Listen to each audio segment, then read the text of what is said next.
Welcome to Hurrdat Sports Radio. I'll take this opportunity. We have 4 new members joining the conference, so certainly want to welcome them, and it's certainly a sign of the times. And first time ever, our conference goes coast to coast now, so it's going to be a little bit of a different dynamic that way as well.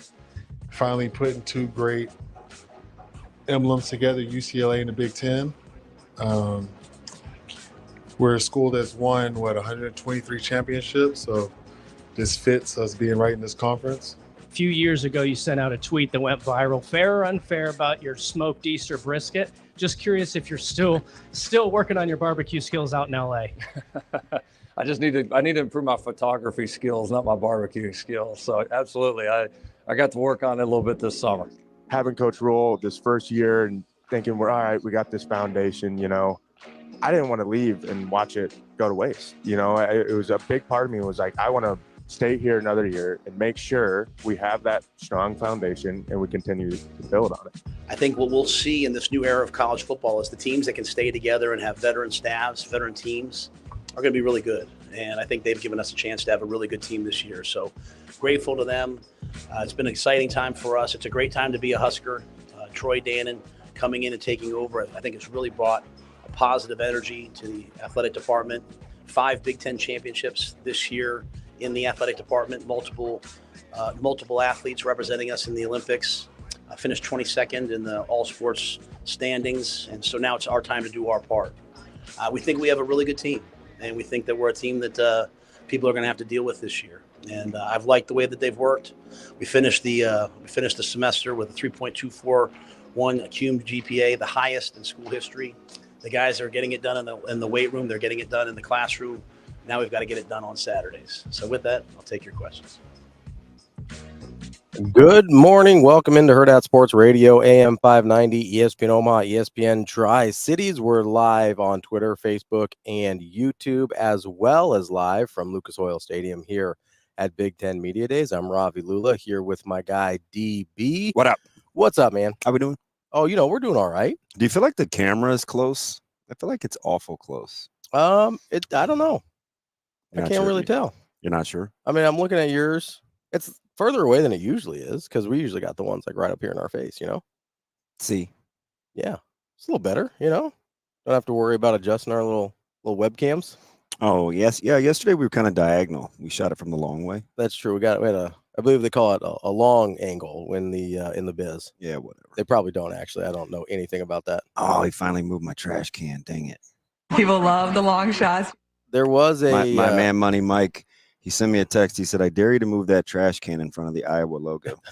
I was like, done. I was like, hey, Sasha, where do I have to move this trash can to get it in front of the Iowa logo? She goes, oh, that was actually pretty good. And it was there for whole day. Yeah, and then this guy taking pictures of a lift for something. I don't really know what's happening here. Yeah. I don't know what's going on. Lift for the Big Ten. Maybe they're doing something creative. Well, that doesn't seem likely. We have the creative content. Let's get film. Pops up anytime team with us. You know how easy that stuff happens? Fudge. Never know what's going to make it to social media. Yeah. Wait, you were recording that? What? Apparently Avery is just shooting a reality show of me and DB. Well, it's so that must suck being creative. What's that like? I'll never know. Yeah. That makes 2 of us. Let's actually start there because you've talked about this a little bit. This is my first experience at Big Ten Media Days, and you've been here several times, obviously, and have seen it go from the basement of a Chicago hotel. Well, we started out as the Fugitives, so it was in the old Fugitive Hotel first. Okay, and that wasn't in the basement. No, and then we moved to the basement of a different hotel. McCormick, maybe. Okay, and then we've gone to Indianapolis. Which I kind of like having it in the stadium. I think that's cool if they, had entrances open that were supposed to be and had a proper amount of elevators in the building. That would probably be helpful. Yeah. But it is kind of cool to be out here and like be on the field and everything. But it's a little, when you see like SEC Media Days on TV and you see some of the other stuff that the other conferences are doing, it kind of leaves a little to be desired. It just feels like, especially, you heard, you heard in the intro, like, hey, we're coast to coast now. Like, why is this whole thing not about being the first national conference? Yeah, I mean, there's lots of different. I'm glad I feel like I'm not out here on an island so much anymore, because I think now maybe you just need a perspective by being here. Yeah. But remember, my whole thing was trumpeting just the conference more. Like I said, cheerleading may be too strong of a word, but celebrating is legit though. Yeah, there's nothing wrong with that. I mean, it was a huge coup for them, because I mean, let's rewind here, right? Texas and Oklahoma announced they're going to the SEC, and it looks like the SEC is just off to the races. Yeah. Like they're leaving everybody behind. I remember Big Ten people, Nebraska people being like, oh, well, I guess we're just playing for second now in terms of conference, prestige. And then they pull off this enormous coup of UCLA and USC pretty quickly after. And you're like, oh, I guess the Big Ten's not playing around. And then they double down and go get Oregon and Washington. And you're like, oh, this is a for real deal. This isn't 1-2 or 1A, 1B. This is number ones at worst, right? And like, I don't know why that just isn't the theme of this entire thing. And yes, there's way more to celebrate than that. But I mean, Coach Rule, I think, is the only one we heard talk about yesterday, talking about how Big Ten is the best conference in the country. To me, the Big Ten is the NFL of college football. Yeah, playing the schedule, embracing, the challenges of travel. And yeah, he said something that kind of flew under the radar that I loved, that he's going to put himself to. He's like, the staffs that I think are the smartest and can work logistically will be able to thrive with navigating the logistics geographically within this conference. And I'm like, there's definitely something to that. Yeah, because we've heard people complain is probably too strong of a word, but kind of discuss the challenges in a way. It's like, well, I mean, some days we're going to be getting in at like 3:00 in the morning, and guys aren't going to get back to bed until 5, and then whatever. And I get it, right? Those are challenges. They're legit issues. Yeah, they're legitimate issues. But is there anything you can do about those issues? That's the reality of playing in the Big Ten now, right? And it's a prime real life example of what we talked about in terms of not succumbing to things that just don't get sidetracked by the negatives. Try to maximize as best you can the situation and move on. Because there's a lot of positives that come along with that situation too. The opportunity. The opportunity of being in the Big Ten, of playing these marquee games and this marquee schedule, and just logistically, the money. Yeah. The money that's going to be there for the Big Ten in the future, because they're the only national conference. I mean, the SEC made it pretty clear that, and I don't know that I believe them long term, but at least for now, they're pretty happy with being a regional conference. Yeah. Right? You heard Sankey talk about that. The Big Ten should embrace being like, hey, we're a conference for the whole country. Right? Riley. Is that not a message that you would be broadcasting if you were the Big Ten? 100%. Just be, hey, we're a conference for the whole country. No matter where you're from, we got you covered. Yeah, big life, big stage, Big Ten. There you go. That's the theme, right? It is. Big life, big stage, Big Ten. That's their moniker. Yeah, it's literally on the ribbon right now in the stadium. And do the big stage thing. Yeah, because I think they meant literally. They've got an actual big stage. Let's make it a little more metaphorical. Yeah. Like, embrace the big stage of being the only national college football conference. And it has been, I mean, I don't want to sound ungrateful. Like, it's a really cool experience for me to be here. This is my first one. I always, it was like kind of like the spring game this year at Nebraska. I know the spring game doesn't matter that much to most people. It was a little cooler this year because you had like new offensive pieces. People were excited to see Dylan and stuff like that. But for me to be credentialed for any Nebraska football event was really cool to me. It's kind of the same thing with Big Ten Media Days. But I do sit here and I wonder, like, how much better. There's more out there. 100%. Yeah. They're leaving a ton on the table. More out there. Especially when you've got your own network to be able to do whatever you want with. You're not relying on ESPN. Although the cool thing is, and we saw this Tuesday before we left, and we've seen Heather Dinich all over the place. As she's kind of been the voice, right? She's the liaison between the 4-letter network and what's going on here at Media Days. I do like the opens, doing the shows from here, giving her 15, 20, however long, just to make sure that people understand the importance of this conference. Right? It was on ESPN a ton yesterday. Yeah. It got a lot of run. but you're also not relying on ESPN for your programming or to get your message out, right? It's a bonus, right, that they are covering this, and they'd look silly if they didn't, right? Because there are so many national brands in the conference. But I just don't. I feel like they're just leaving a ton on the table in terms of whether it's the media experience, whether it's the players' experience. Avery was talking about yesterday how, at the SEC media days, they were going around, they got like customized cowboy hats and stuff like that. Like they were doing cool things for the players.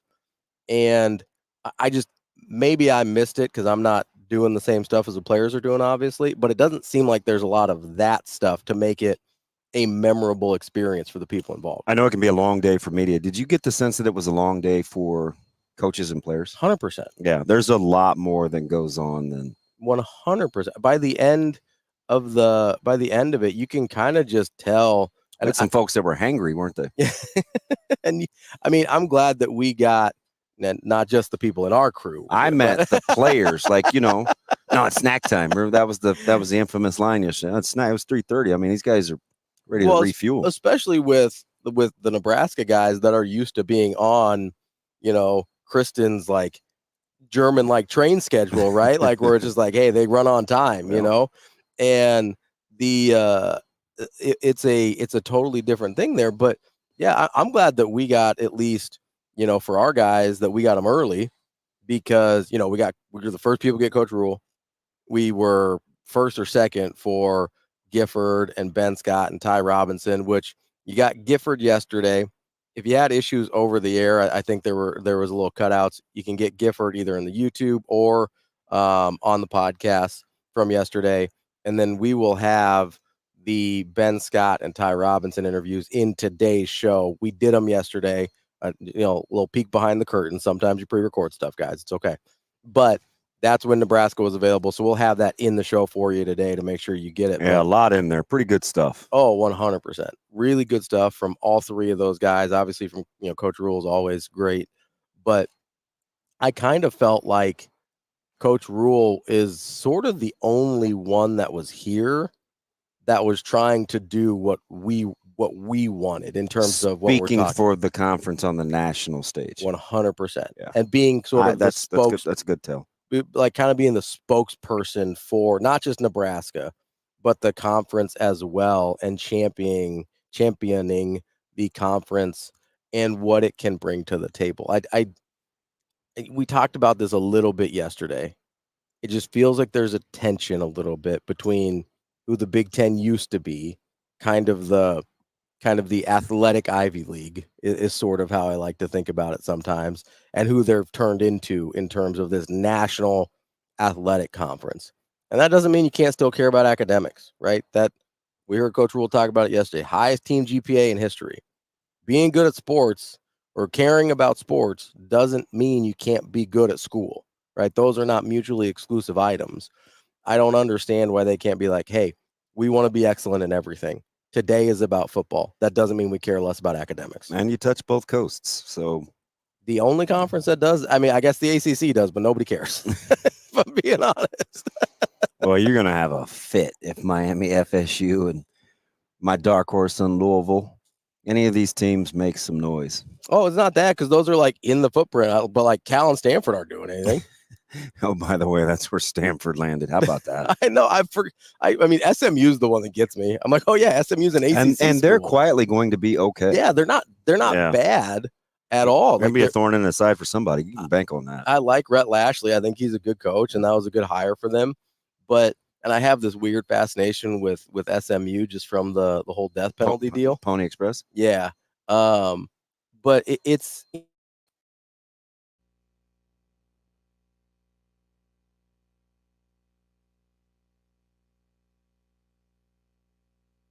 letting flourishing right now to celebrate.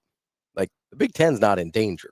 The ACC is in existential danger, seemingly based on what a court's going to decide. That's not where the Big Ten's at. Like the Big Ten's doing just fine. Yeah. And you would never know. Like this is the level of like subdued I would expect from the ACC, as they're just trying to not drown. Yeah. So, and there's so many different things going on that the Big Ten will have a chance to stay ahead of. We talked about scholarship limits and what it meant for other sports. And how about Coach Rule just casually dropping? I said, hey, now go work on those scholarship or those roster limits. He said, bro, that ain't happening. You can thank SEC baseball for that. I just was like one of those unintended consequences. I think that was one of his walk-offs. I think it was his walk-off. I mean, because I knew he had he was elbows deep, man. He was ready to roll his sleeves up, and it's just like. And I think he wanted 120. I think that's closer to the number he wanted, which we talked about with you yesterday. You'd be happy in that like 125 range. Yeah. I think it affects Nebraska more than most. I don't know enough about the depth of the rosters in terms of practice formats for other teams. Fair. But it does affect Nebraska, though. I mean, from a developmental standpoint, sure. The way that they like to practice. Yeah. I think those numbers will definitely matter, but they'll adjust. You maybe come down about, 10 bodies per station. Mm-hmm. 8 bodies per station, roughly in my head. I need Jamie for my math. Okay. So yes, to some degree, but they'll have a much better chance to hit their philosophy though too, which is to bring the bottom closer to the middle and the middle closer to the top. For sure. That's totally fair. I was thinking about it from the kind of the stations they like to run standpoint, right? Yeah. Because if they're running 150 guys right now, that's what, 50 guys per station. If you're running 105 guys, it's 34 guys a station. If 150 is the number, right? It's yeah, it's a little high. I do wonder if they're gonna find some sort of loophole, like a way around, like a club version, like a club practice. You gotta think it's coming. Or a JV squad or something, right? Where it's like, oh no, they're not on the roster. They just like to hang out with us. Yeah, it's not like they're putting pen to paper either. Right. But I guess from a budgetary standpoint, depends, man. You having audits or? I mean, there have to be some to some degree. Oh, 100%. Because like we talked about a couple days ago, all this stuff is going to end up falling under Title IX. So there's definitely going to be audits to make sure that everything's equitable. It's going to be interesting to see how it all plays out, but it'll be interesting. I would like to see, and I don't know who. Maybe let's go talk to somebody about this after this. Let's just make Big Ten Media Days a little bit better. We can do better. Get right on that. Well, I think it started. I mean, just compare the opening statements from Tuesday between Petiti and Sankey. Yeah, 100%. It was the tone. Now, full disclosure, I do think Petiti's had better days than he did Tuesday. 100%. That's fair. But the contrast was pretty stark. Yeah, with the cards and that he's had better days. So I know he's capable. It's just if you do the immediate compare and contrast, it's like you start to kind of get it if it starts at the top. My question is, has Deshaun Foster had any better days? Oh, that was tough. That was a tough. I think I'm pretty sure I jinxed him because I said multiple times. You're excited. I was excited to hear Deshaun Foster. I said, but I did say you didn't know what you were going to get. The only thing I was a little nervous about is he was up first. Yeah. And he was probably fairly nervous as well. Yeah, we did learn some stuff though from Deshaun Foster. Mm-hmm. Like UCLA is in Los Angeles, as is USC. Came in pairs, which is good we came with another one. There's two of us.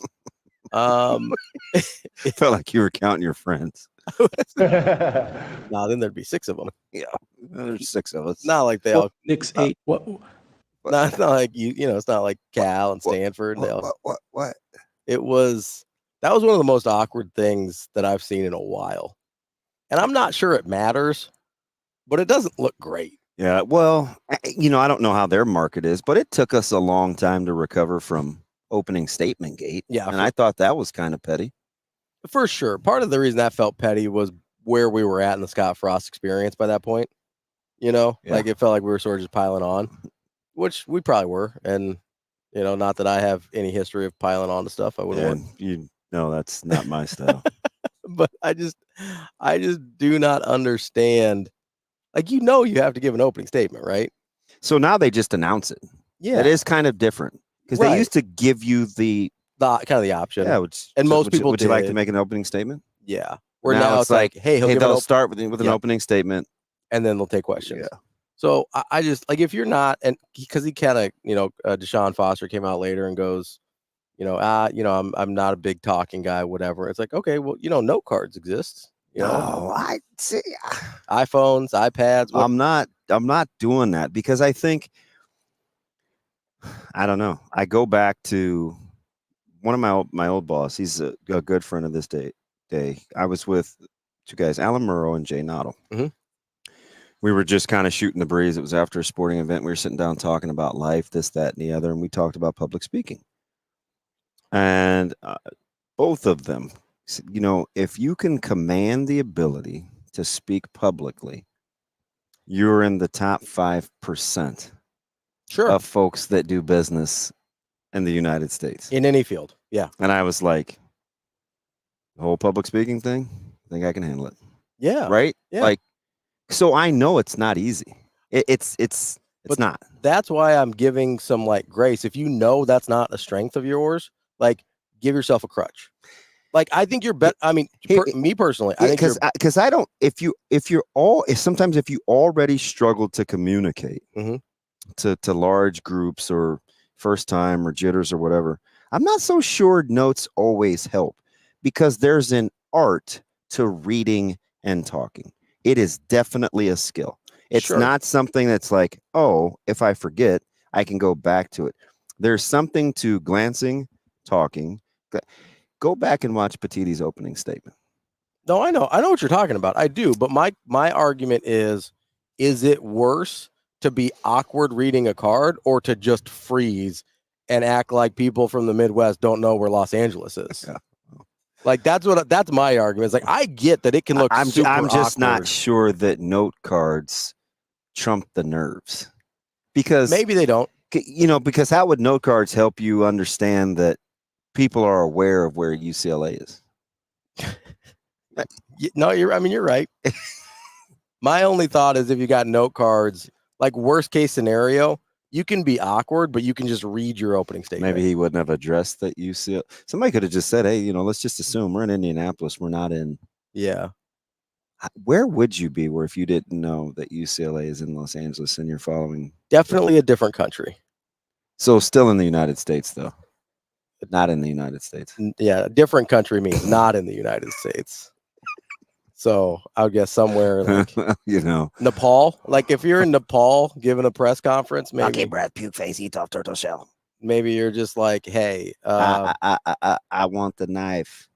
You go UCLA. The LA is in the name. Not just gonna gloss over the Golden Child's reference if you're gonna go Nepal. Viva Nepal! I am gonna gloss over it, actually. It's a fantastic movie. I've never seen it. I don't even know what you're talking about. That's why I'm glossing over it. I have no idea what you're talking about. No. Ignorance is bliss. That's the story of my life. Coming up on the show today, we are going to have Adam McClintock, college football professor, at 8. Got Brian Edwards at 8:30. Got our Ben Scott interview at 8:45. We got Michael Bruntz at 9, and then we will wrap up the show with our Ty Robinson interview at 9:45. This is Hurrdat Sports Radio.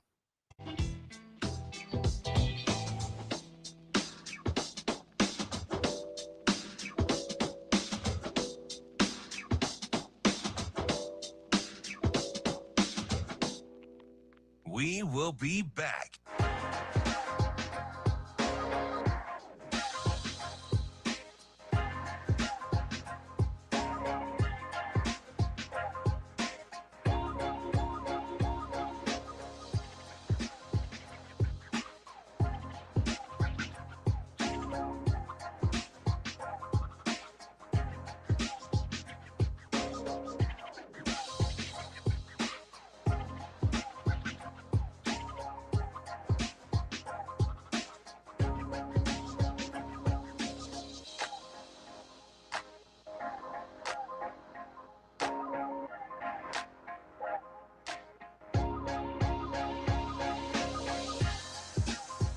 We will be back.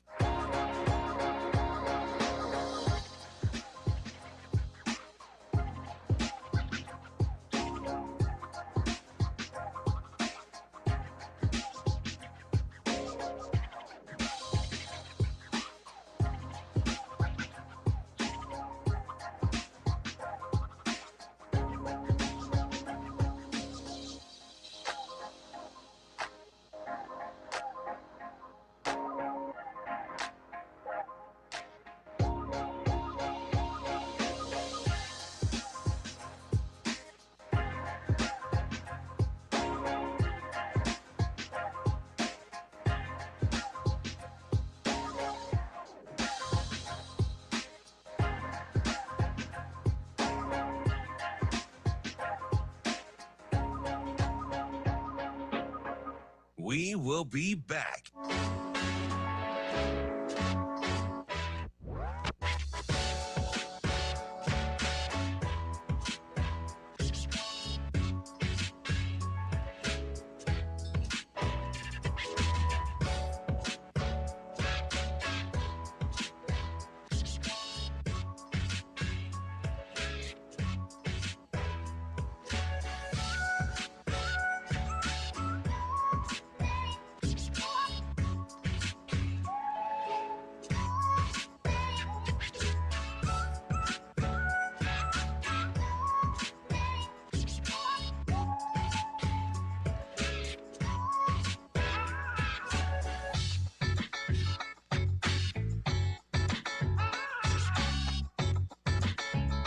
We will be back.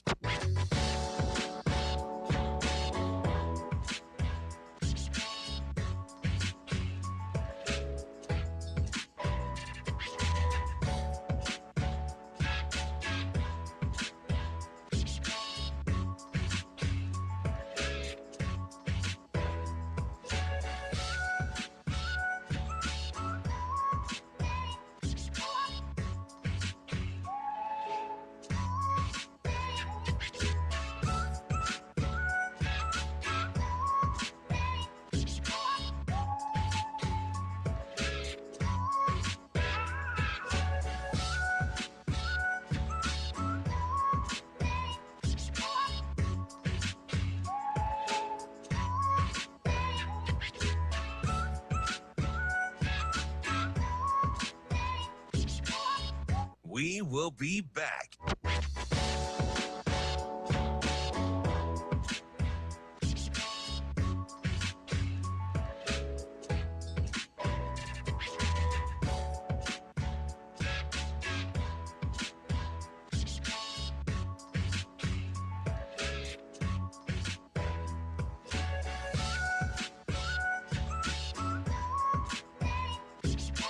We will be back.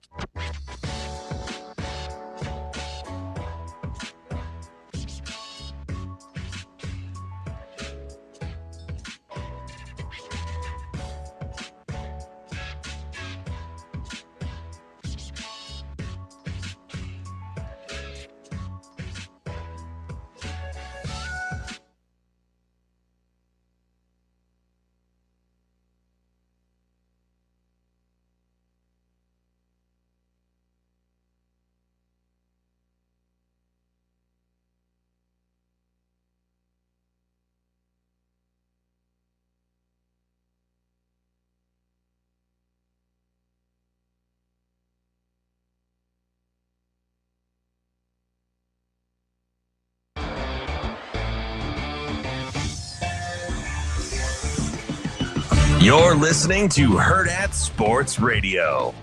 We have a lot of skill. One of the things that happened to us last year is, a bunch of our receivers we were counting on early got hurt. 2 of our tailbacks got hurt. A couple of linemen got hurt. And in the midst of that adversity, I'm always looking for, hey, how do we get better? And we put the Jalen Lloyds in, the Malachi Colemans, young players. And by the end of the year, Jalen and Malachi were good players. So now we enter year 2, and those guys are a year older. Instead of redshirting, they now know what to expect. We have depth at receiver. We have depth in the running back room.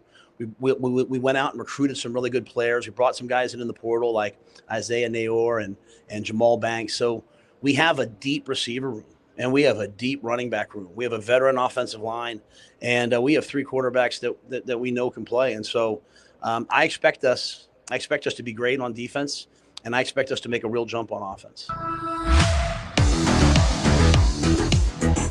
Welcome back to Hurrdat Sports Radio, AM 590, ESPN Omaha, ESPN Tri-Cities. I'm Ravi Lulla, DB here with me live from Indianapolis, but our guy Shano's back in Omaha at the Pillar Exterior Stage.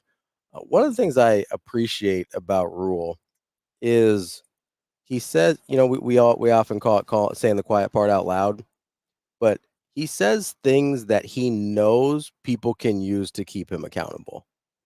Like he says things like, we're going to be great on defense. We're going to make a big jump on offense. How many times yesterday did you hear him say, we're going to be good? We're going to be a really good team. I think we've got a really good team. Or when he casually just says, when we make the bowl, when we make a bowl game, we'll have 30 guys that have graduated. Yeah. But that part wasn't even the point. The bowl game wasn't the point. He's just like, yeah, once Just casually wove that on in. Just like, wait a minute, we're going to a bowl game? He's talking to his graduates. Will I not have Christmas at home?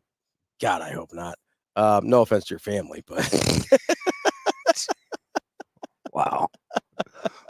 It's all right. Maybe they'll be playing the Bolts after Christmas. 2 of us will be there.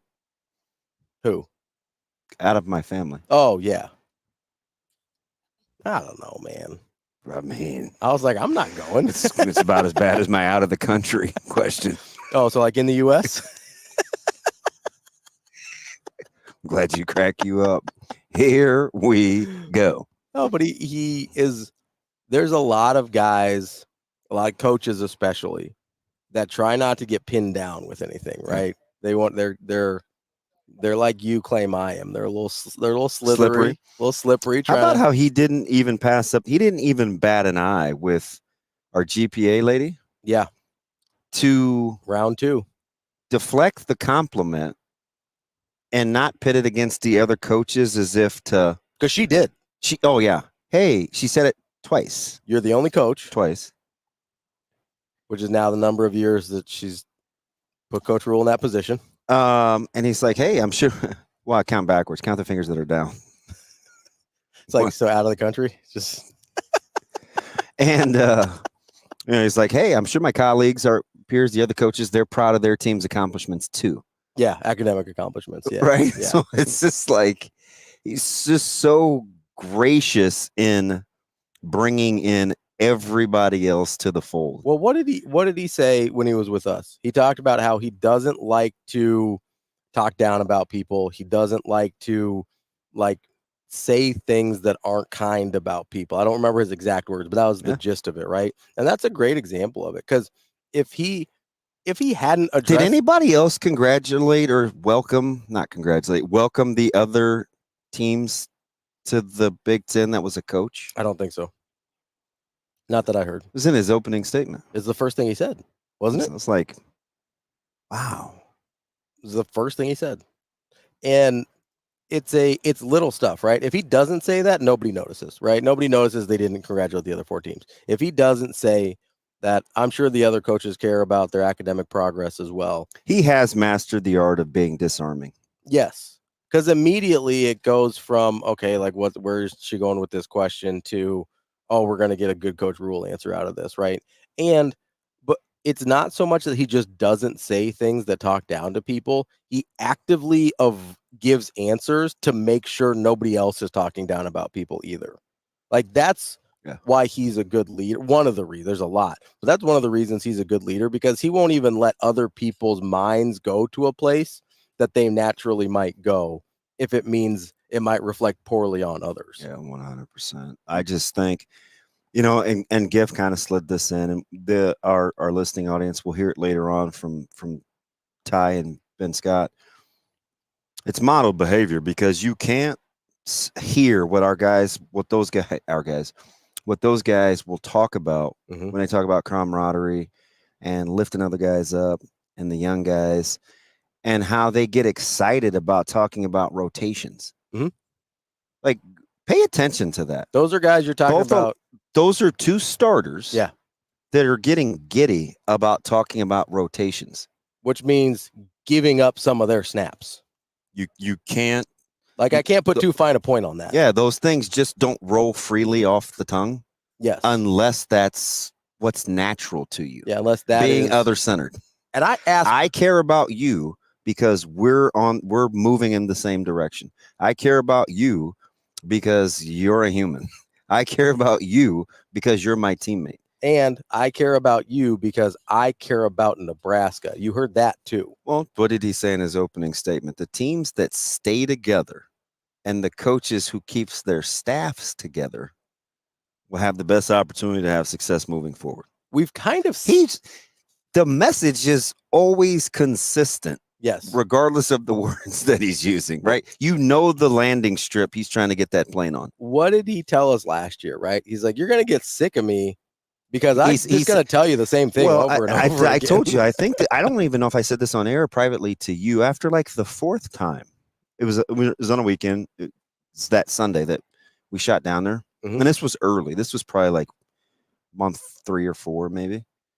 And I talked to him about our styles. We have a couple. He brought it to my attention that he felt like, well, don't just give me again. He deflected a compliment. Mhm. He said we have a couple of things in common. Where he said, I know you're obviously a quick blinker, and you bring other people in, right? Like that's one of the things that drew my wife to Bending Bites when we first got here.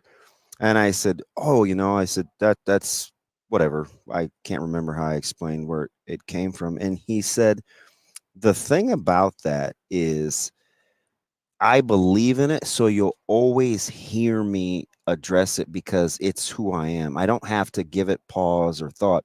And he said, you won't be saying that in 5 years, because in 5 years, I'll be saying the exact same thing that I'm saying today. Yep. And you're going to be like, oh, that's not that novel. But I can, and I knew what he was saying, right? But that is the essence and the core of who he is. But I can't tell you how inviting that is. Oh, yeah.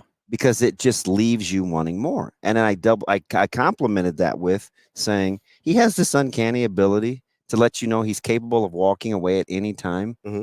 But that's what gives you the sense that, oh yeah, he's all in. Yeah.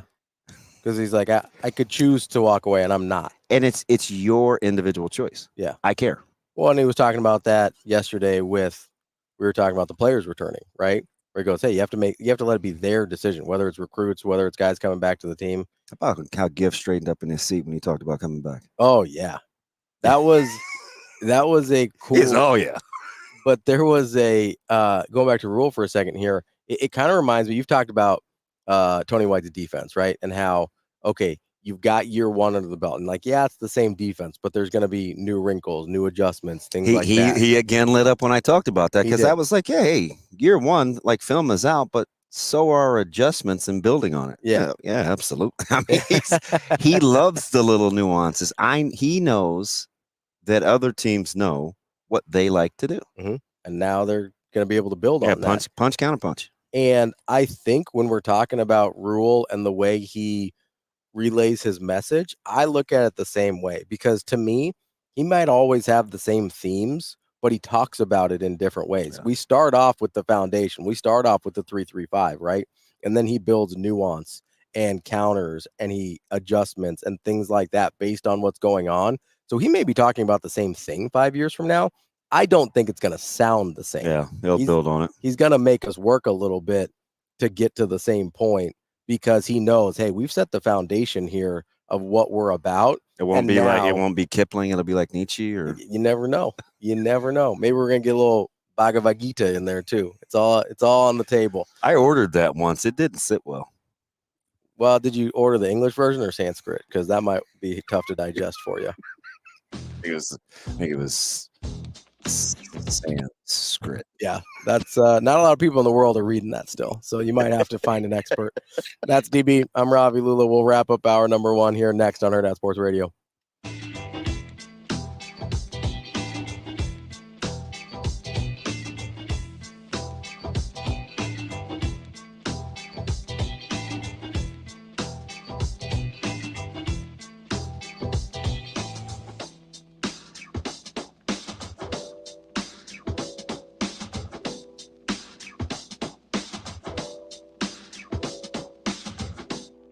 We will be back.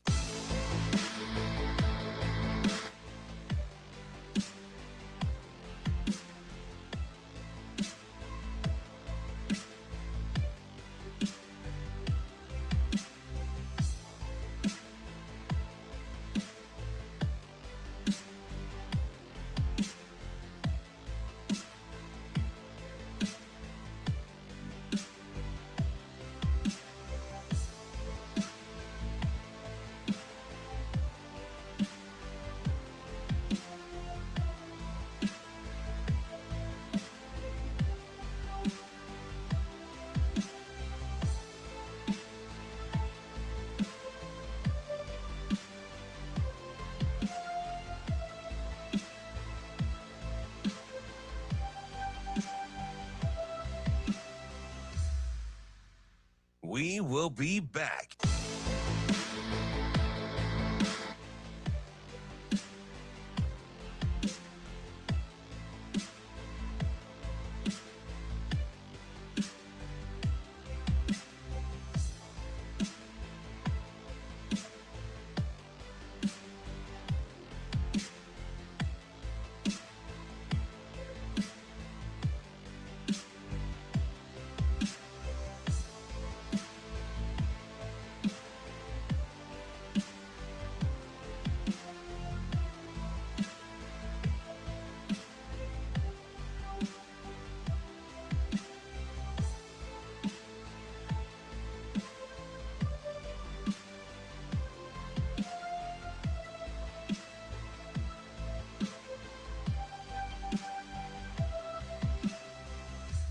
We will be back.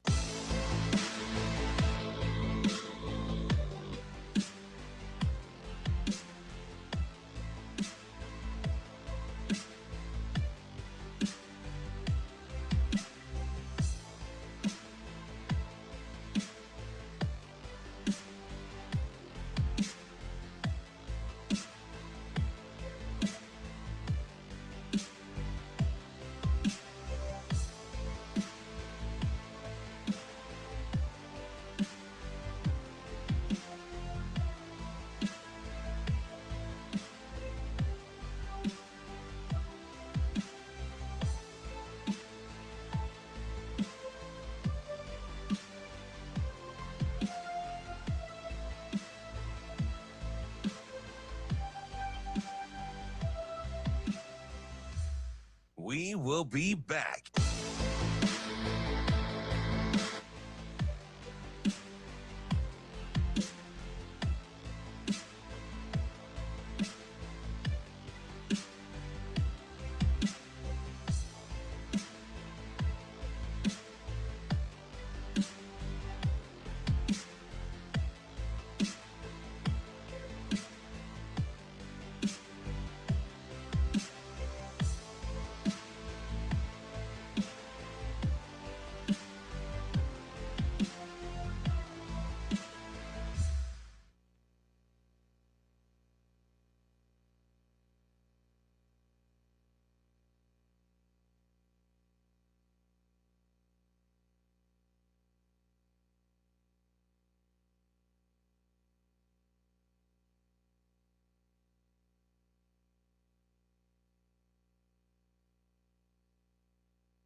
You're listening to Hurrdat Sports Radio. There's some athletes in this class that's brought in. Not saying there wasn't in mine, but there's also a lot of guys that aren't here that were in my class, right? And I haven't seen a guy leave yet. So I think there's a lot of loyalty in these freshman classes that have been coming in here. That's why we have 150 guys on the roster, right? Guys aren't leaving and they want to play here. Yeah. So that's kind of one of the biggest changes I've seen in these younger groups coming in and compared to mine. Wrapping up hour number one here on Hurrdat Sports Radio, AM 590, ESPN Omaha, ESPN Tri-Cities. That's DB. I'm Ravi Lulla, live from Lucas Oil Stadium here in Indianapolis. And, that clip from Gifford kind of reminds me of a couple of things we've heard from Rule. So, Rule got into town a little bit early so he could do the Pat McAfee show. And he said something to McAfee that he had kind of said to Joel Klatt as well about the transfer portal and how he just doesn't like using it to get rid of guys. He'll use it to fill holes here and there if he needs to. But he kind of even went further with McAfee yesterday with talking about, hey, if I've got this guy or these guys that have been in the program for 3 years, I don't want to bring in some guy to start over them just because he's getting more NIL money, right? And it kind of reminded me what Giff was saying there about he's not seeing guys leave, right? He's not seeing guys that are leaving the program, and part of that's on the guy's decision, right? But part of that, especially in college football today, is on the coaching staff and how they want to manage their roster. A lot of those guys aren't interested in managing a roster of 150 guys. And so we see them, what's the old term, process guys out of the program. And Coach Rule said I said it on McAfee on Tuesday. He goes, hey, if a guy came to play for me and he's doing all the things I ask him to do, there's going to be a place for him here. And I think when you receive that type of loyalty from the head coach, now a lot of it has to do with your recruiting philosophy and making sure guys are good fits. But I also think it goes a long way to get that kind of loyalty return from the players as well. Yeah. So I think the key to that is you have to be willing and pretty secure on the front end. If you're the receiver or you're the decision maker, you got to be willing to invest in other people, knowing you may not get that back. Mm-hmm. Like that's number one. Like, and we're so dismissive of that, right? We don't even take chances within our own families because of how it may be received. Mm-hmm. Just imagine people that you haven't spent an inordinate amount of time around, but that's really the only way you can get things accomplished. Yeah, you know what I mean? It's like you have to make some sort of emotional risk of connection to get the desired outcome. Well, and that's why one of the reasons he said he doesn't love getting guys out of the portal, right? Is he's like, you get to maybe talk to a guy for a week, and then you have to make a decision on whether you want to bring him in or not. It's really hard to build that relationship when, he used 6 months as the time frame for a recruit, but most of the time we're talking 2 or 3 years now. Yeah. You get to know a guy for 2 or 3 years before he steps on campus if you're recruiting him out of high school. And if you run your program the way Coach Rule does, and it's about relationships and it's about development, it's about all those things, then you're better off getting a guy that you feel like you really know who he is. Are you amazed? Sounds about right. Pretty impressive. Maybe not like you think, DB. When I say this to you, do you look at the roster in just year 2 in 2024 going into this season and can already see where he's gotten to the point where he would just need to fill holes? 100%. Crazy, isn't it? I look at this roster and is that not incredible? No, it's insane. It's nuts. What did we think about the roster at this time last year before we saw them play? Offensive line, I know. Disaster. I know. Running back room, don't know what we have there. Quarterbacks, okay. No, quarterbacks wasn't okay last year. No, You're being kind.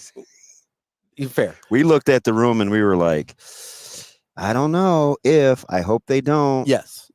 If they run him too much, he could get hurt. I mean, you're right. We weren't cool. I was being overly kind there. So we didn't love the quarterbacks. We didn't love wide the receiver backs. room. We were like, they can't have to play freshmen. They're going to need one of those guys to play. This is a disaster. Yeah. We're like, okay, so what is IGC is going to be a big part of it's it. And a year later, the only place we're saying that about is like, I don't know about the depth in the secondary. That's about it. Corner, maybe. Yeah, corner. I don't know about but then if you get guys corner. like Tarver or Sanders or Charles or some of these young guys and they can have some success, it's like, oh, that question's answered. Yeah, then next year we may need to get one veteran corner. Maybe. Right? Or something like that. Yeah. It's just amazing. And we didn't even talk about the defensive line. I was one of the only people after spring last year that liked the defensive line. And everybody else goes, oh, I don't know. I don't know about the defensive line. And fair enough. I was counting on freshmen to be good and because of what I saw in the spring game. But defensive line we didn't like. Offensive line we didn't like.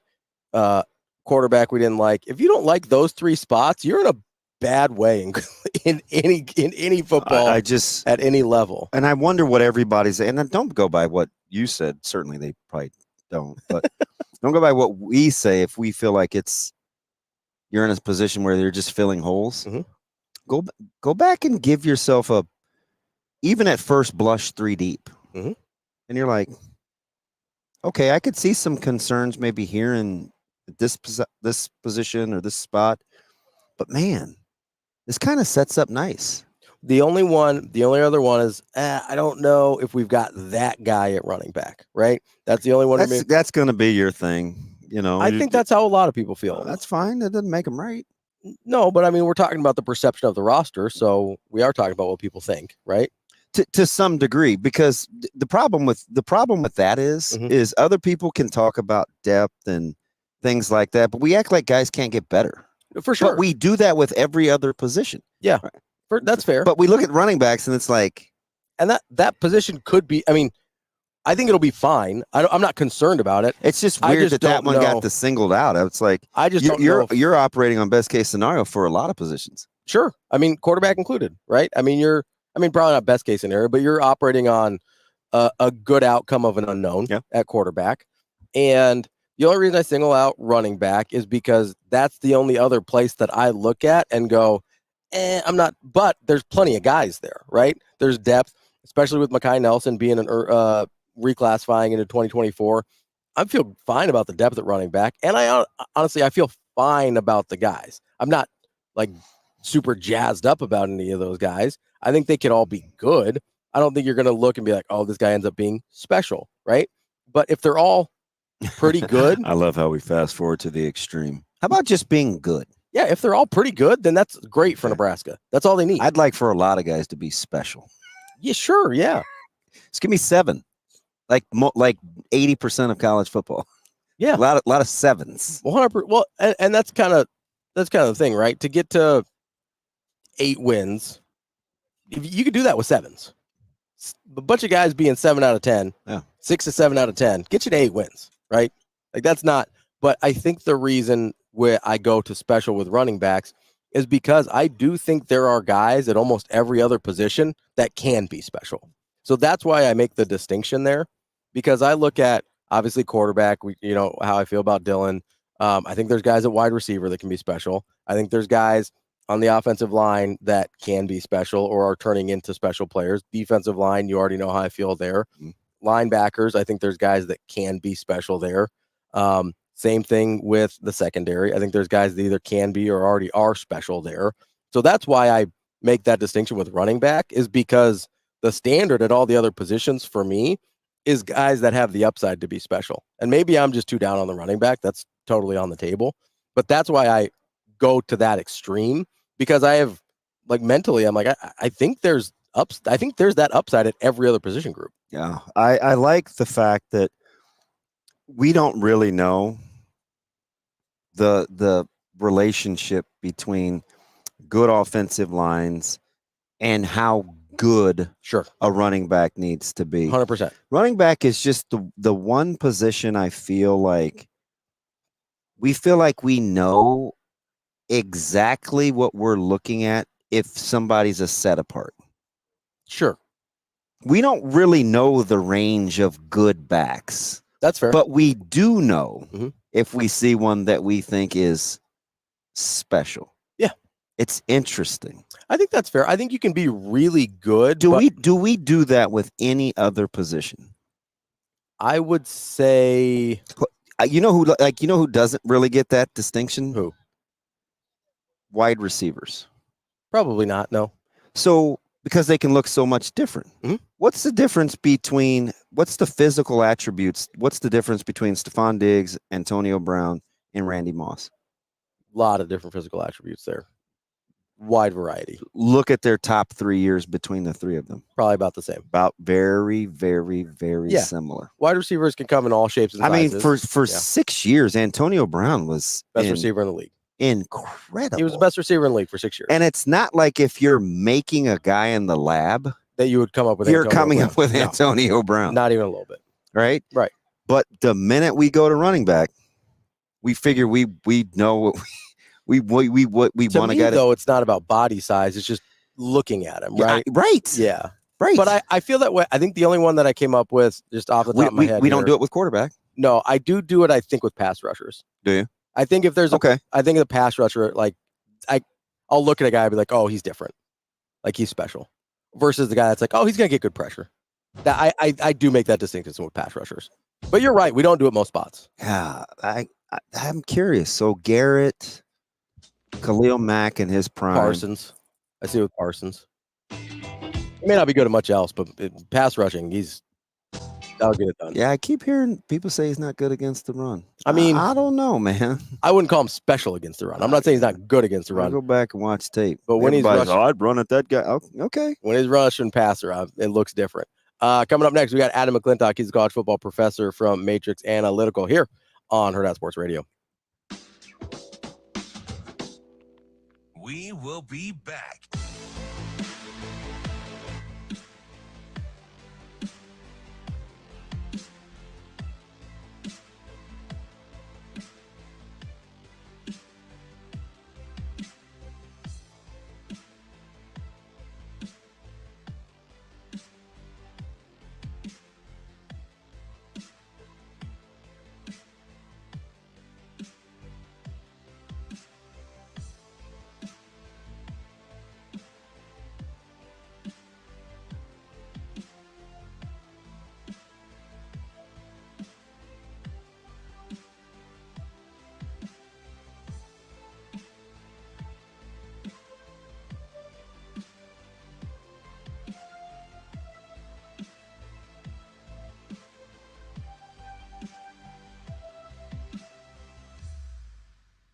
We will be back.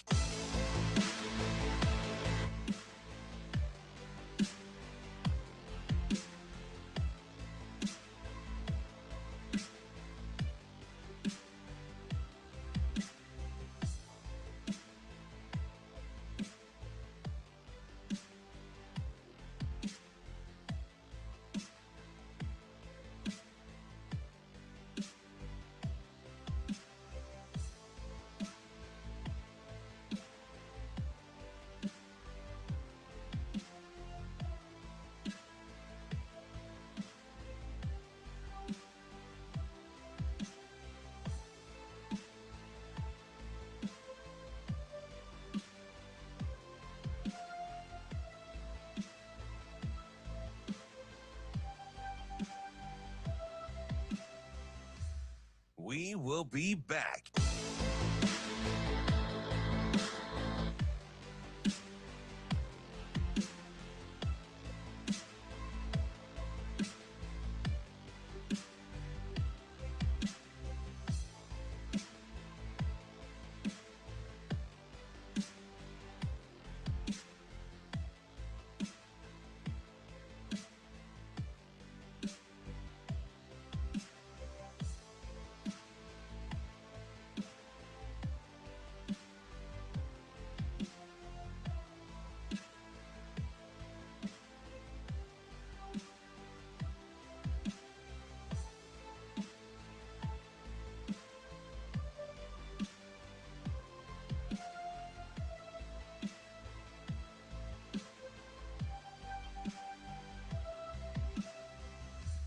We will be back.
You're listening to Hurrdat Sports Radio.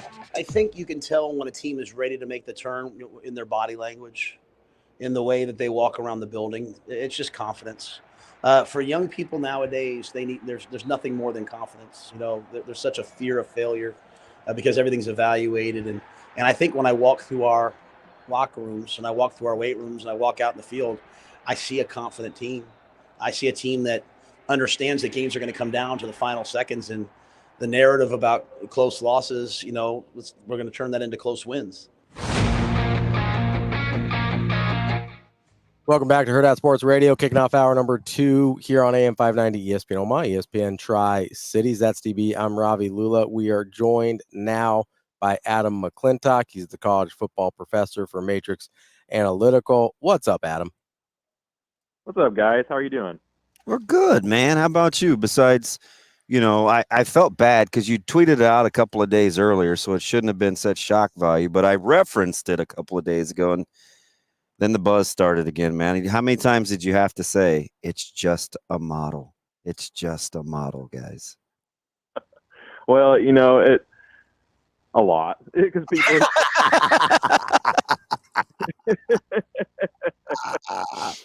But there were some gaudy numbers. Yeah, I know. USC being one of them. That's right. Yeah, that started the whole meltdown. I was like, hey, man, don't kill the messenger. I just was saying, like, I was like, it was a high double-digit total. I can't remember. Was it 11?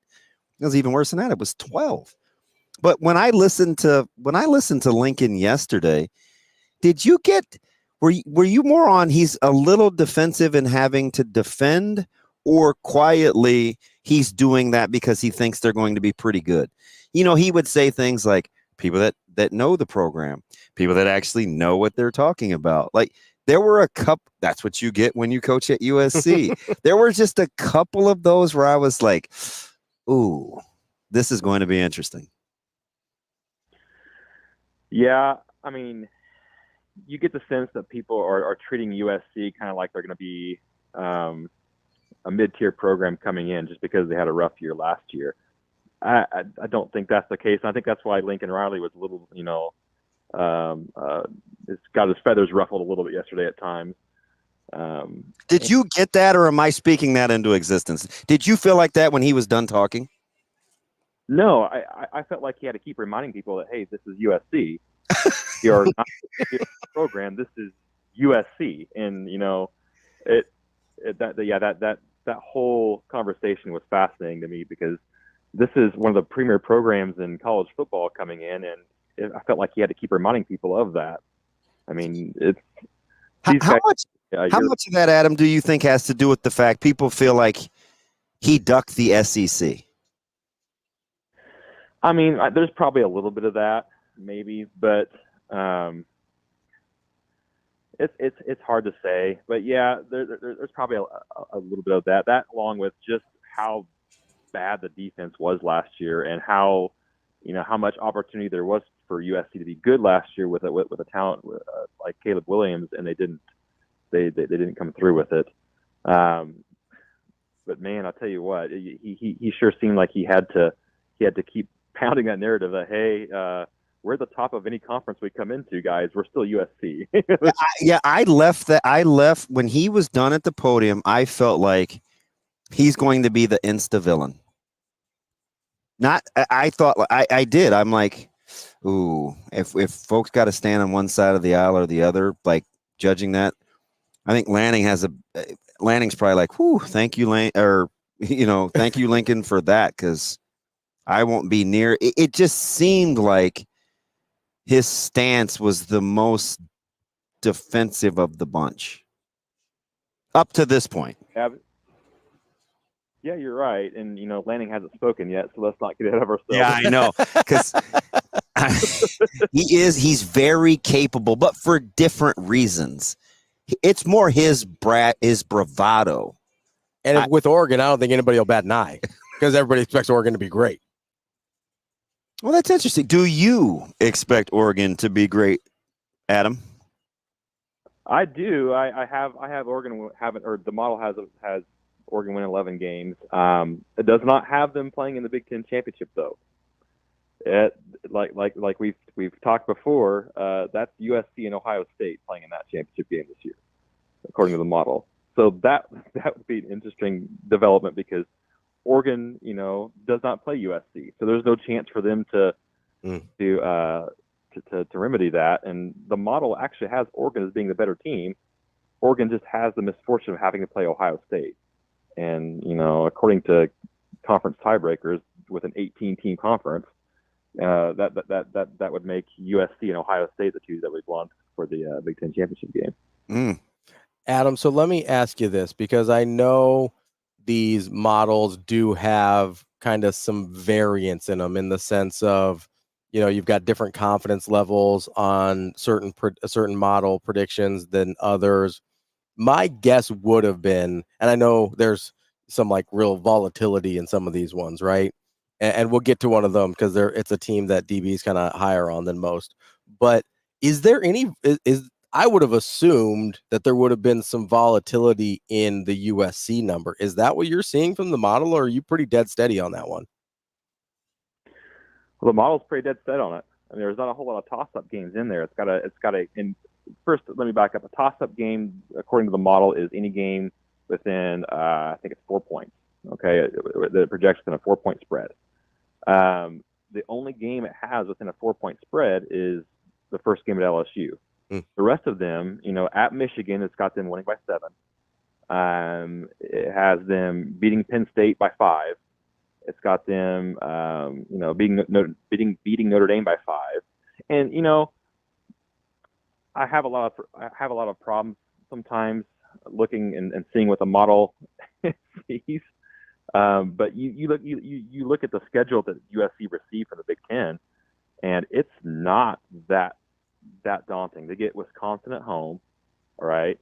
They go to Michigan, but Michigan I don't believe is going to be the same team as they were last year. They get Notre Dame at home, they get Nebraska at home, they get Rutgers at home. I mean, other than that, they play at Minnesota, at Washington, at Maryland. This is a pretty favorable Big Ten schedule for USC. So while 12 wins was a shock to me when I saw the numbers come out, when I did this, but if you squint hard enough and you understand that, hey, he did revamp that defensive staff with D'Anton Lynn and Ince as linebackers coach and Hendrickson as the defensive line coach. Those are 3 big hires he made. Also brought in half of UCLA's secondary from last year to revamp that defensive secondary. You squint a little bit, and I can see maybe how they can get to double-digit wins. 12 might be pushing it, just from my personal opinion, but it's not off the realm of possibility. So you brought up a team there that I wanted to talk about, because I know DB's high on them, a little higher than I am on them, but Rutgers. That's a team that is kind of all over the place with some people, and you were kind enough to share some of your projections with us. It looked like they were all over the place on your projections too. Yeah, that one, the way my model works is it spits out the most likely projected overall record, and for Rutgers that's 5-7. But also, gives you a record ceiling and a record floor. And the ceiling and floor for Rutgers is that goalpost is so wide. It has them anywhere between 9-3 and 3-9 as the possibilities there. They have 6 toss-up games, which, remember, I said toss-up. That's a lot. Below 4 points. So that, depending on how that ball bounces, and Greg Schiano, that's the type of game he wants, right? Mm-hmm. He wants to get a phone booth, and he wants that game to be close and get it into the fourth quarter and try to win close. So if that's the case, then maybe it tips a little further towards that 9-3 than that 3-9. But that is a team that has a lot of possibility, but there is a lot of volatility in their schedule as well. Talk to me about Penn State. We kind of walk through perception versus reality when we were talking about kind of moods that coaches would arrive to Indianapolis in. How do you feel about James Franklin's track record? We pitted against recruiting, which wasn't as high as I thought, especially over the last 6 years, like their composite, versus the results, which have been pretty doggone good. No, I completely agree with you there. I mean, he's got his the roster talent at Penn State is 14th. Okay, so that's good, but that's not superb. He's winning 10 wins a game, 10 wins a year. Yeah. With that roster talent, that's about what's expected to be with that amount of roster talent.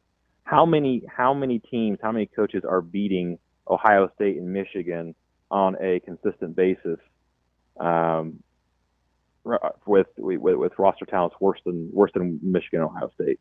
It doesn't happen. So people are expecting James Franklin to do what a lot of coaches across the country wouldn't be able to do. So I think he's doing a fine job at Penn State. I don't get the criticism of James Franklin. I think he's fine, with what he's doing. Now I get that doesn't probably sit well with people in State College, but the reality is where their roster talent's at, he's doing exactly what he should do. We're talking with Adam McClintock, college football professor from Matrix Analytical. Let's hop to Nebraska here because I'm looking at the model and the projection you have for them. You're right in the neighborhood of where I've been all year, which is I've got them at 8-4, which is right where you've got them as well. And your model seems pretty confident in that number. Yeah, it's pretty stuck on 8-4. There's I think it has a 33% chance of them landing on that record. So that also is the record floor for Nebraska is 8-4. So with that in mind, the question everybody wanted to ask yesterday and the Bill Moose question from a couple of years ago was what should be expected out of the season? Well, the model says 8-4 is what should be expected out of Nebraska this year with a possibility at 9-3. So they have one toss-up game against Wisconsin. The rest are pretty set in stone. The Ohio State game looks pretty tough, and then at USC looks to be pretty tough. But the rest of the games are pretty set in stone and how they should go. How about, were you shocked? Because I want to go to Iowa, because of course Ravi's been banging this drum forever. He drove up the win total. I think you don't feel like it's high enough. But then looking at the model, Iowa, according to the model, has 0 toss-up games.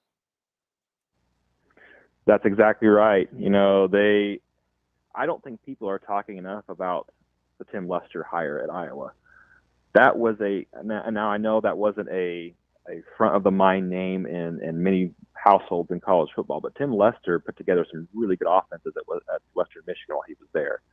The last couple he had there weren't spectacular, but his offensive acumen is not poor. I mean, that was a good hire by Iowa. He's going to fit what Iowa wants to do, and he's going to fit well with Phil Parker and with LeVar Woods and the style that they want to play football.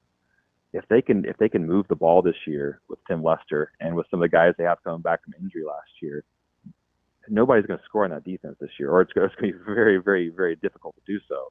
Not only that, but LeVar Woods always has that special teams tuned up to where they're going to be gaining yards every punt, every change of possession that isn't a turnover. So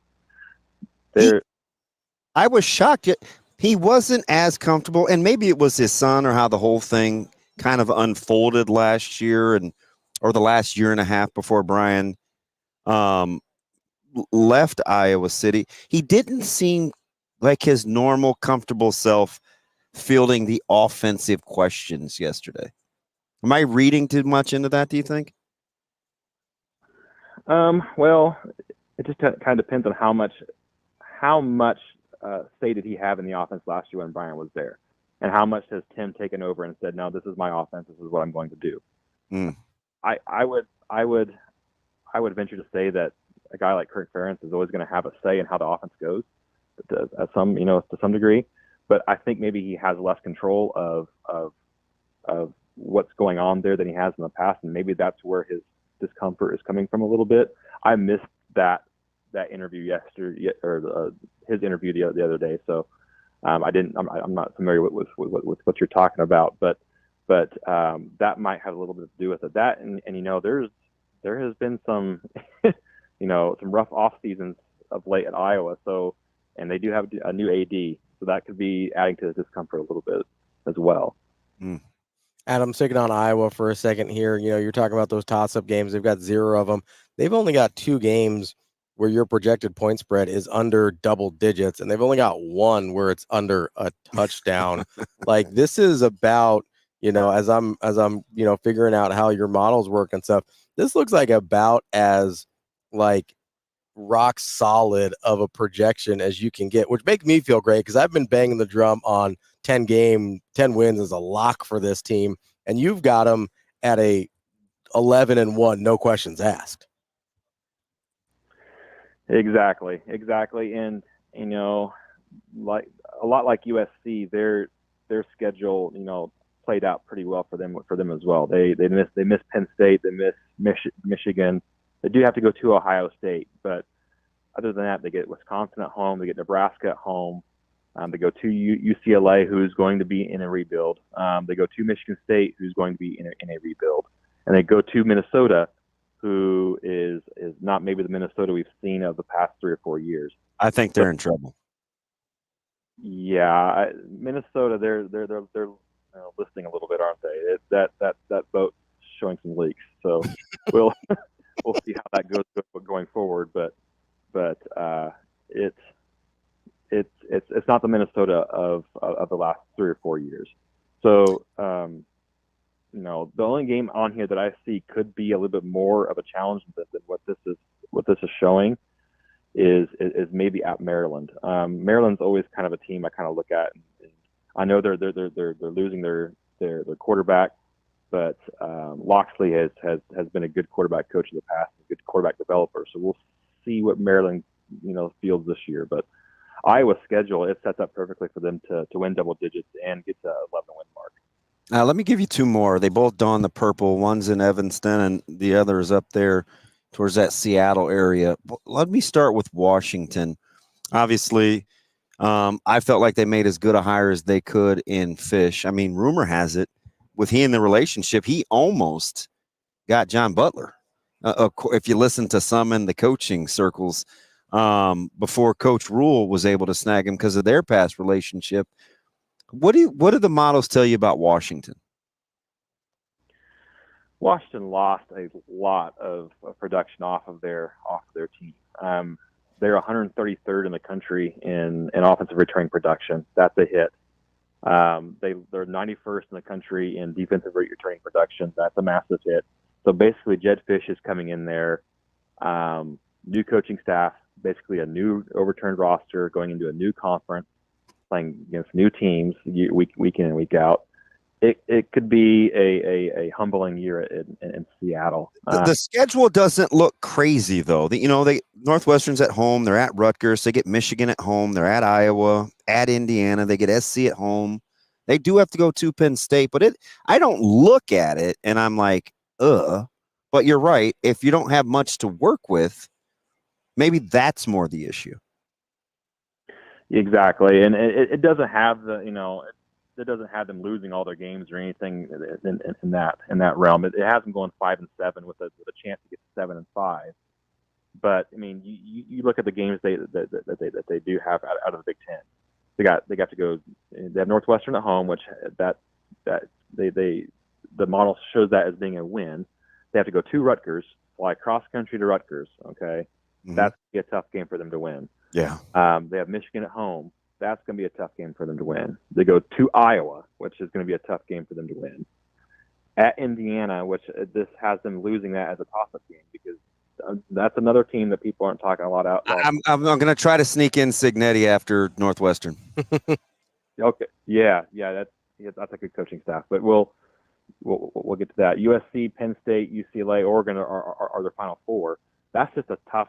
I mean, it's not an overly unmanageable schedule for them, but it's just a tough way the way it sets up, and just being a new roster, a new coaching staff, and a new team, a new conference, it's just not going to bode well for them. Talk to me about Northwestern. Northwestern, I think considering he could have been coach of the year last year, he should have been. I mean, I agree. Braun was a very highly thought of FCS coordinator in our system. You know, he had wonderful defensive coordinator. He came in, and we loved that hire as a defensive coordinator. But when he became head coach, we were like, oh boy, how could this go? This could be rough. You know, being in the Big Ten, first head coaching position at somewhere like Northwestern, and he scratched and clawed his way to a bowl game. I mean, that's with a staff that never necessarily wasn't his. So that was tremendous. Now, the model doesn't see them doing quite as well this year. It has them going 2-10. So there's a crash back to reality here for Northwestern, but you know, a coach like that who's proved, you know, that he can do that once. I don't put it past him to do it again and maybe scratch out a few more wins than what this is showing. And then you, I know DB wanted to talk about, and I know you're very high on Curt Cignetti. He was, I believe, your highest rated coach last year. You loved that hire for Indiana. How does your model treat him this year in year one? Oh, it loves Curt Cignetti and that whole hire. It actually has Indiana going 7-5 with a chance to get to 9-3. So, you know, when he said that he was going to come out and win the Big Ten, everybody laughed and hawed about it. Maybe winning the Big Ten's a little lofty, but, you know, don't be. I'm definitely not excited to go there. I can tell you that right now. I'm on record. Exactly. You know, he that staff he brought from James Madison. Those guys know how to coach, and at a high level, they'll fit in quite well in a Shark Tank of a Big Ten as far as coaching staff. So Indiana is not going to be a pushover. That's going to be a game you're going to have to go in there, and you're going to have to bring the smelling salts because it's going to be a football game. All right, last one for me, Adam, before we get you out of here. I got to ask about Illinois. I'm spending some time in Champaign later today. There's a ton of variance on that one, too. Your model's got them at 6-6, but the ceiling and floor are pretty far apart. Yeah, that's another one where, it's the goalposts are really wide. 8-4 is the ceiling, 3-9 is the floor. There's been a little bit of staff, churn their last couple of years, but they still have a really, really good staff, a top 30 staff. Brett Bielema, he's a guy who knows the Big Ten. He knows how to win the Big Ten, but that was the old Big Ten. Does that still fly now with teams like USC and Oregon and those teams coming in and kind of changing the way maybe the game is played in the conference? We'll see. I think they'll land around 6-6 or 7-5 this year. I don't think there'll be a repeat of them from last year not going bowling. That's Adam McClintock, college football professor. Always great stuff, Adam. We appreciate your time as always and for sharing so much of your information with us. It's incredible. Thanks, guys. I appreciate it. You guys have a good one. You got it. That's Adam McClintock, college football professor from Matrix Analytical. Coming up next, we will have more Hurrdat Sports Radio live from Indianapolis.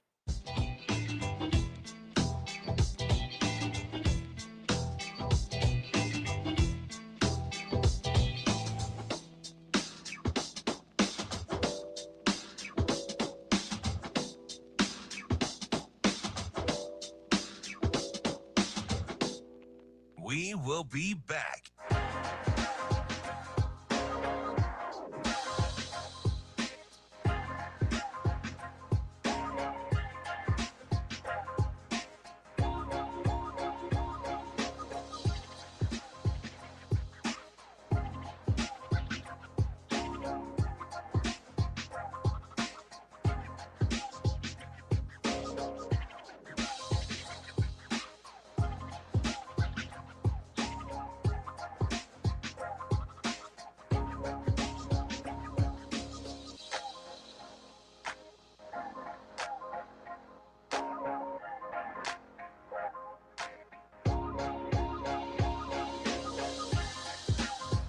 We will be back.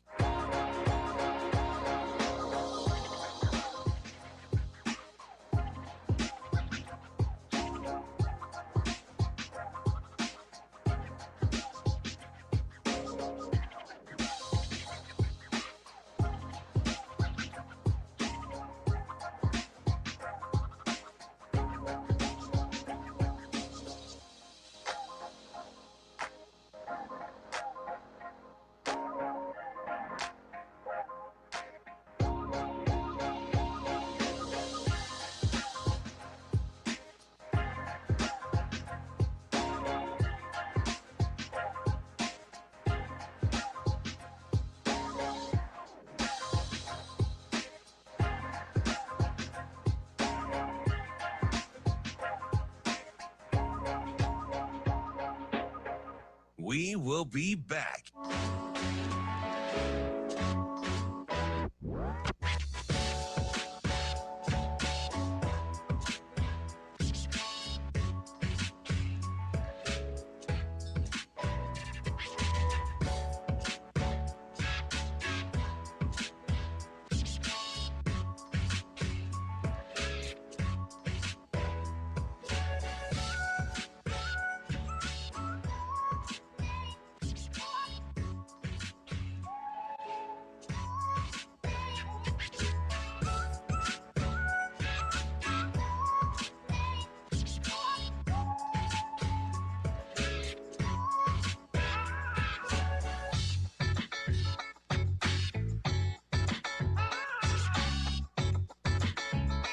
We will be back.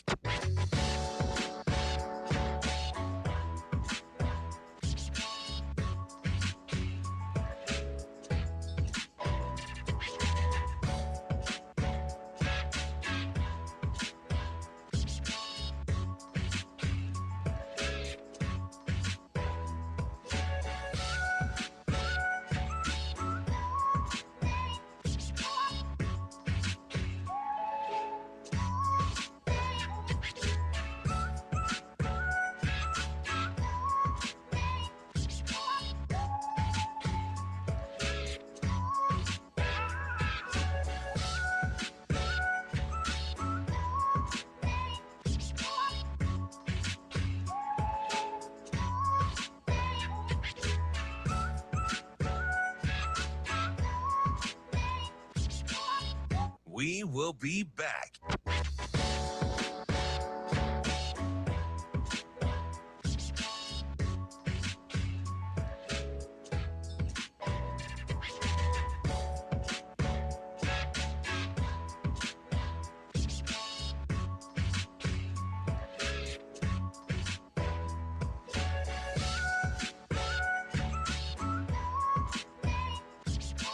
We will be back.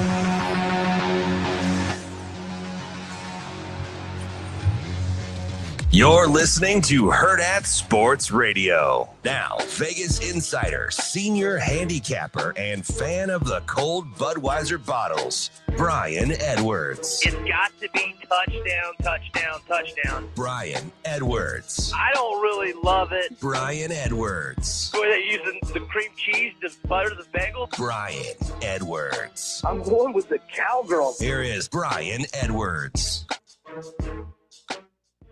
Here we are back on Hurrdat Sports Radio, AM 590, ESPN Omaha, ESPN Tri-Cities. We're live on Twitter, Facebook, YouTube. That's DB. I'm Ravi Lulla. We are joined now by our guy, Brian Edwards, Vegas insider. What's up, B? Good morning. Where are you guys? Chicago? We're in Indianapolis for Big Ten Media Days. Gotcha. Yeah. You aren't missing anything, buddy. Don't worry. How about you? Oh, I'm just in little old Santa Rosa Beach. The beach. little lifestyles of the handicapping and famous. Must be tough out there, B. Must be tough. I tell you what, Memphis and Liberty on the agenda today, huh?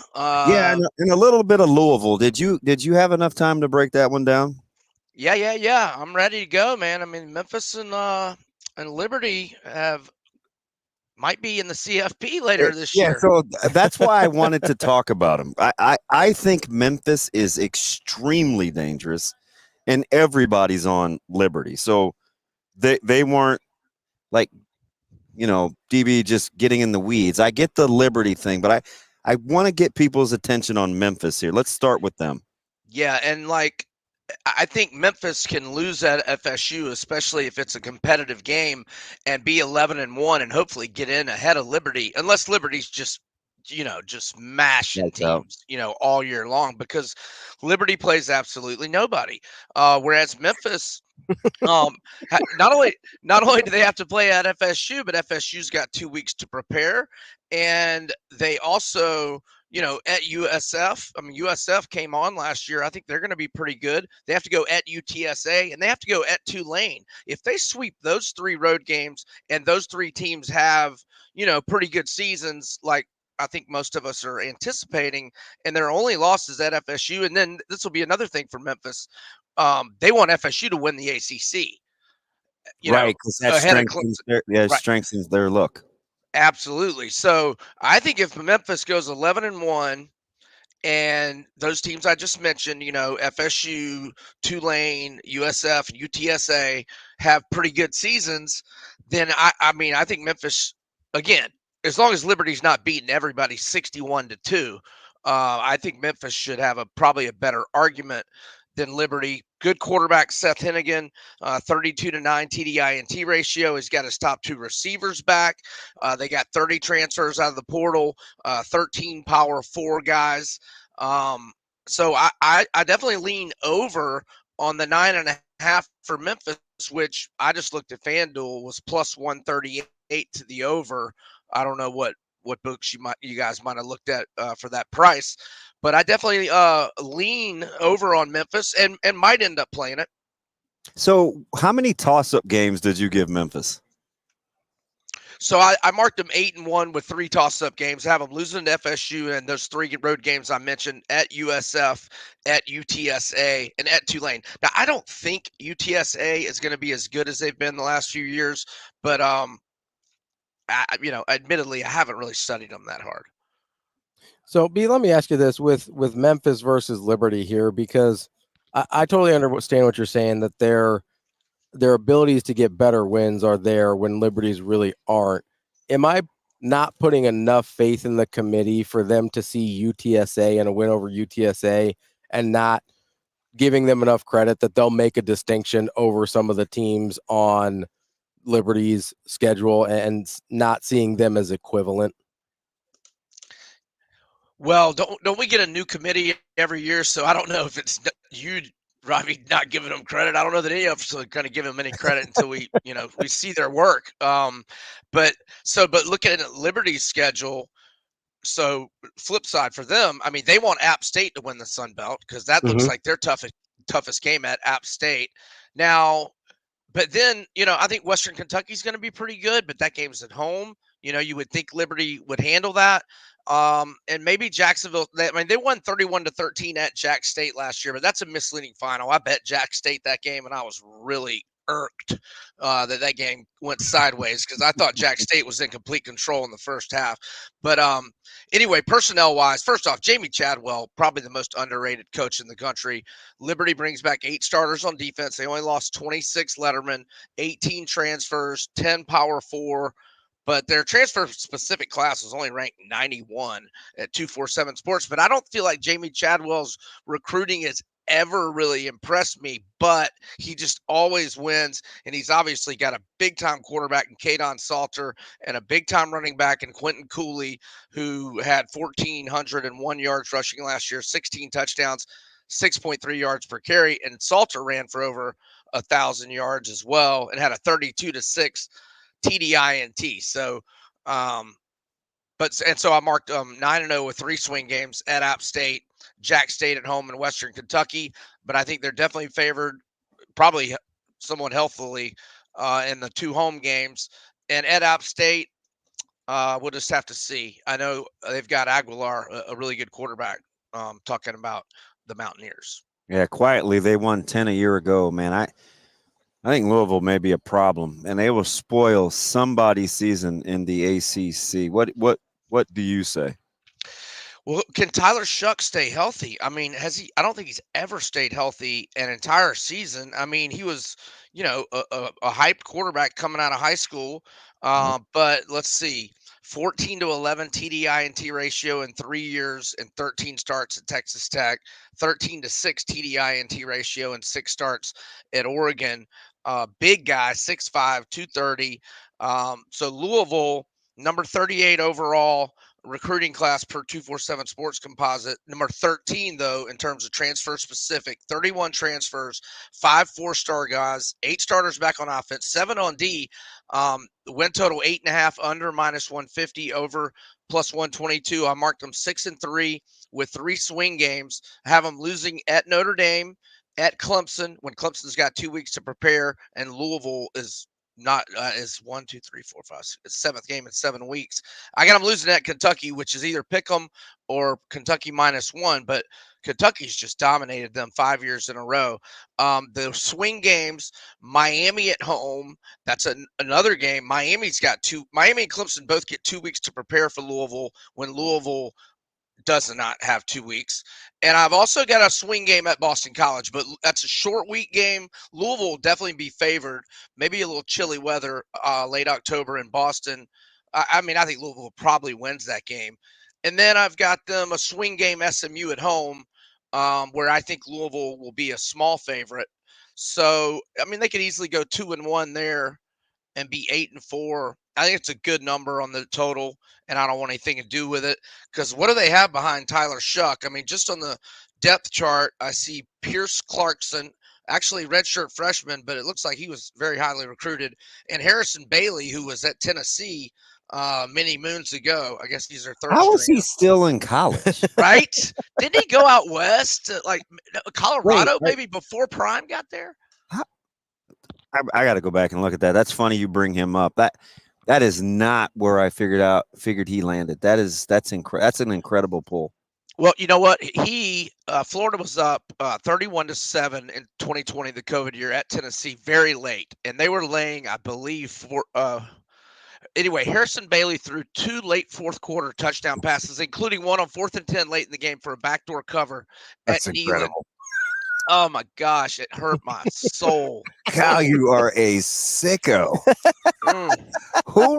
But I know why. So listening to you, I know why you remember it now, though. Oh yeah. Oh, I remember like it was yesterday. I know exactly where I was.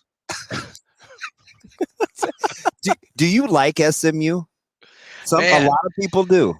I do, and they took my money in that AAC championship game at Tulane, and man, you know who really likes SMU is Phil Steele. His national unit rankings, I'm trying to find their page. They're ranked a lot higher than Phil Steele than I thought. He has them top 25 every single position group. Top 19 if we take away D-line. He's got them 25th D-line, and he's got them top 19 and number 8 at receiver, 15 running back, 10 linebacker, 19 secondary. Phil Steele's very high on SMU. Ravi just remembered what conference they played in this morning in the opening of the show, so maybe they'll sneak up on everybody. It takes me every day that I have to remember they're in the ACC. Hey, if they get FSU at home, that's going to be a tricky one for the Seminoles. I don't need your hate, B. Like just because you're worried about your coach getting fired, like I don't need to hear it today. Oh shoot. I really forget Ravi is the Noel sometimes. Yeah, well, it's easy to forget. I'm out of place out here. B, we appreciate it as always. We'll talk to you later. Thanks, gentlemen. Y'all have a good one. Thanks, B. Our interview with Ben Scott coming up next.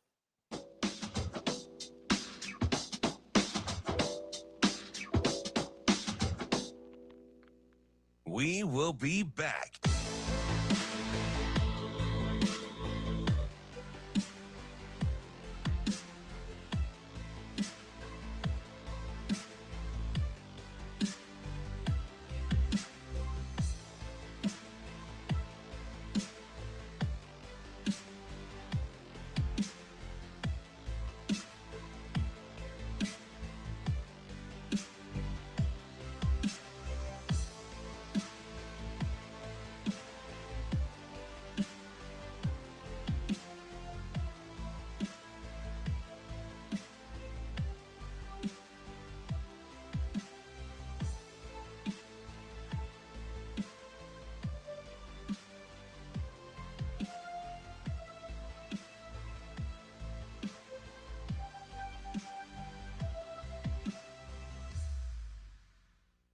will be back.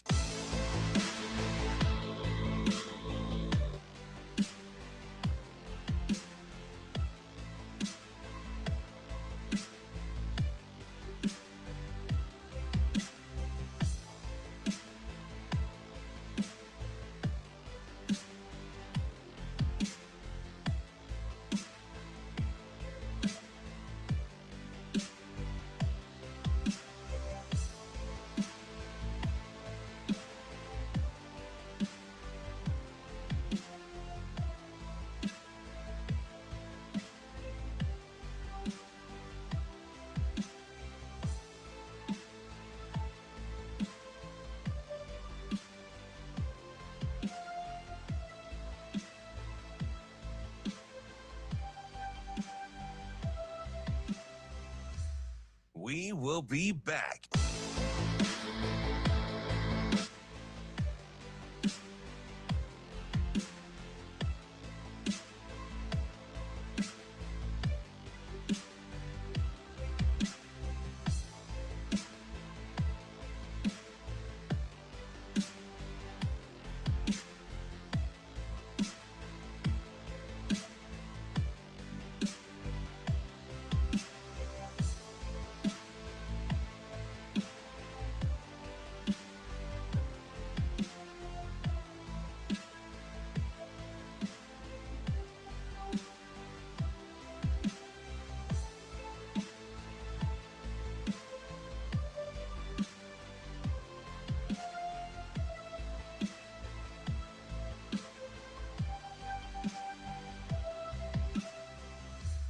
We will be back.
You're listening to Hurrdat Sports Radio. Welcome back to Hurrdat Sports Radio here on AM 590, ESPN Omaha, ESPN Tri-Cities. I'm Ravi, Lulla. That's DB. We are joined now by Nebraska offensive lineman Ben Scott. Ben, how are you? Doing good. How are you? Man, you look sharp, man. You like getting dressed up? It's not really my thing, but I think I look pretty good right now. Not too Well, bad. what are you gonna do for the wedding? Yeah, true. Jeez. Congratulations, Sue, by the way. Appreciate it. I'll say, is it a summer wedding? When's this happening? Should be a summer wedding. We're thinking maybe like 2026 though. We're in no rush. Okay. Yeah. You wanted her to know that you're pot committed, like you're all in. I see the way you're working. Ben, so you made a decision to come back here for another year at Nebraska, which I know people were very excited about, but I kind of want to go back a little bit further and talk about how you got here to Nebraska in the first place. Obviously, you're at Arizona State, decide to transfer, you end up at Nebraska. What was that process like, and what drew you to Nebraska in the first place? Yeah, my mom is from Columbus, Nebraska. So her and her family really had a big impact on that. They're all Husker fans. I grew up wearing that corn head, watching Husker games as a kid. So, I've always grown up a Husker fan, and especially going into the Big Ten, I think that had a big impact on it too. Playing some real lineman ball, really getting down and dirty in those big personnels. I think that really drew me in. Yeah, I tell people just watching practices all the time, one of my favorite things about you is you're not a fake tough guy, right? Like some guys kind of they'll give you the illusion that they're about that life. And then when it kind of gets messy and dark in there, a couple pin and pulls and collisions, and you get a true nose, it's like, not a fake tough guy. Is that the roots that you're rooted in when you talk about how you were raised, the Columbus salt to the earth? Because that's the thing that sticks out to me probably first. Second is your athleticism for your size, but first, it's your toughness. Yeah, growing up in Hawaii, a lot of those Polynesians, they grow like early. So when I was in like middle school, I was like small, weak, like all you guys are like grown men compared to me. So, like at that age, you really got to learn quick on like how to really go against these guys, So once I kind of caught up to them, it was like I really have to use this as my advantage, So yeah, I really like growing up in Hawaii really like got me there, and having playing ball against those Polynesians, man, is different.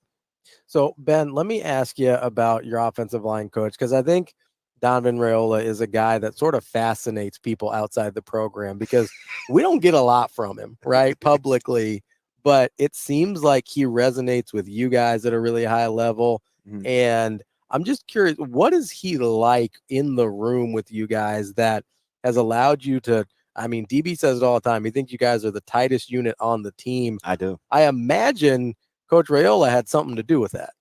Oh, yeah. He's always holding us accountable. Like, he sets the highest standard for us. And it's important for, like, in his eyes, it's really important for us to always be together. We're always 15 minutes early to every meeting. And that's, like, his doing. Like, he told us, I want to dress the same. Yeah. It's weird. we tuck our shirts in for every lift. We're always together, and that's, like, something we got to do because on the field, it's us five, and we got to be together on everything. Play with one set of eyes. We're always making the right calls, and we're starting that in the off season, in the weight room, in the meeting room. So when it comes to season, like, it's already muscle memory. So from a football standpoint, what is Raiola like? I don't know if it's taught you or helped you learn from, whether it's, people have made a lot about his like knuckles up technique and stuff like that. That seems like it's a little bit different from probably just about everywhere else. Like, what have you been, how's he been able to help you grow as a lineman?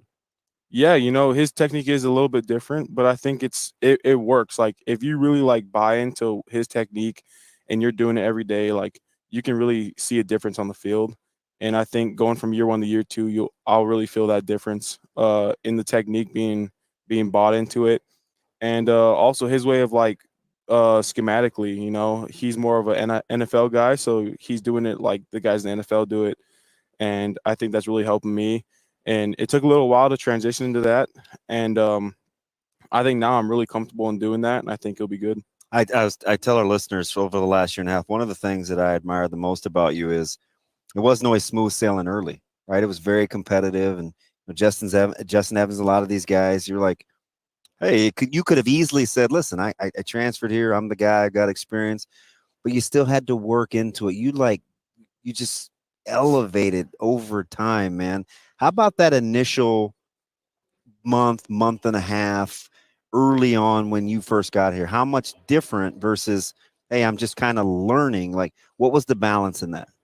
Yeah, especially like learning a new technique, learning a new way to do things schematically.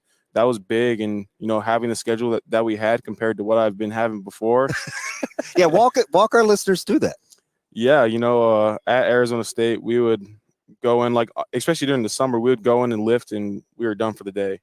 That was basically it. In the later part of summer, we'd have OTAs and stuff like how we do here. But it was a lot different. We were in the facility a lot longer, doing a lot more meetings, a lot more film, a lot more drills, and a lot more football stuff. So I think it's honestly good for us doing that. We're getting so much better in the offseason alone that by the time fall camp comes, I think we're going to be so much ready.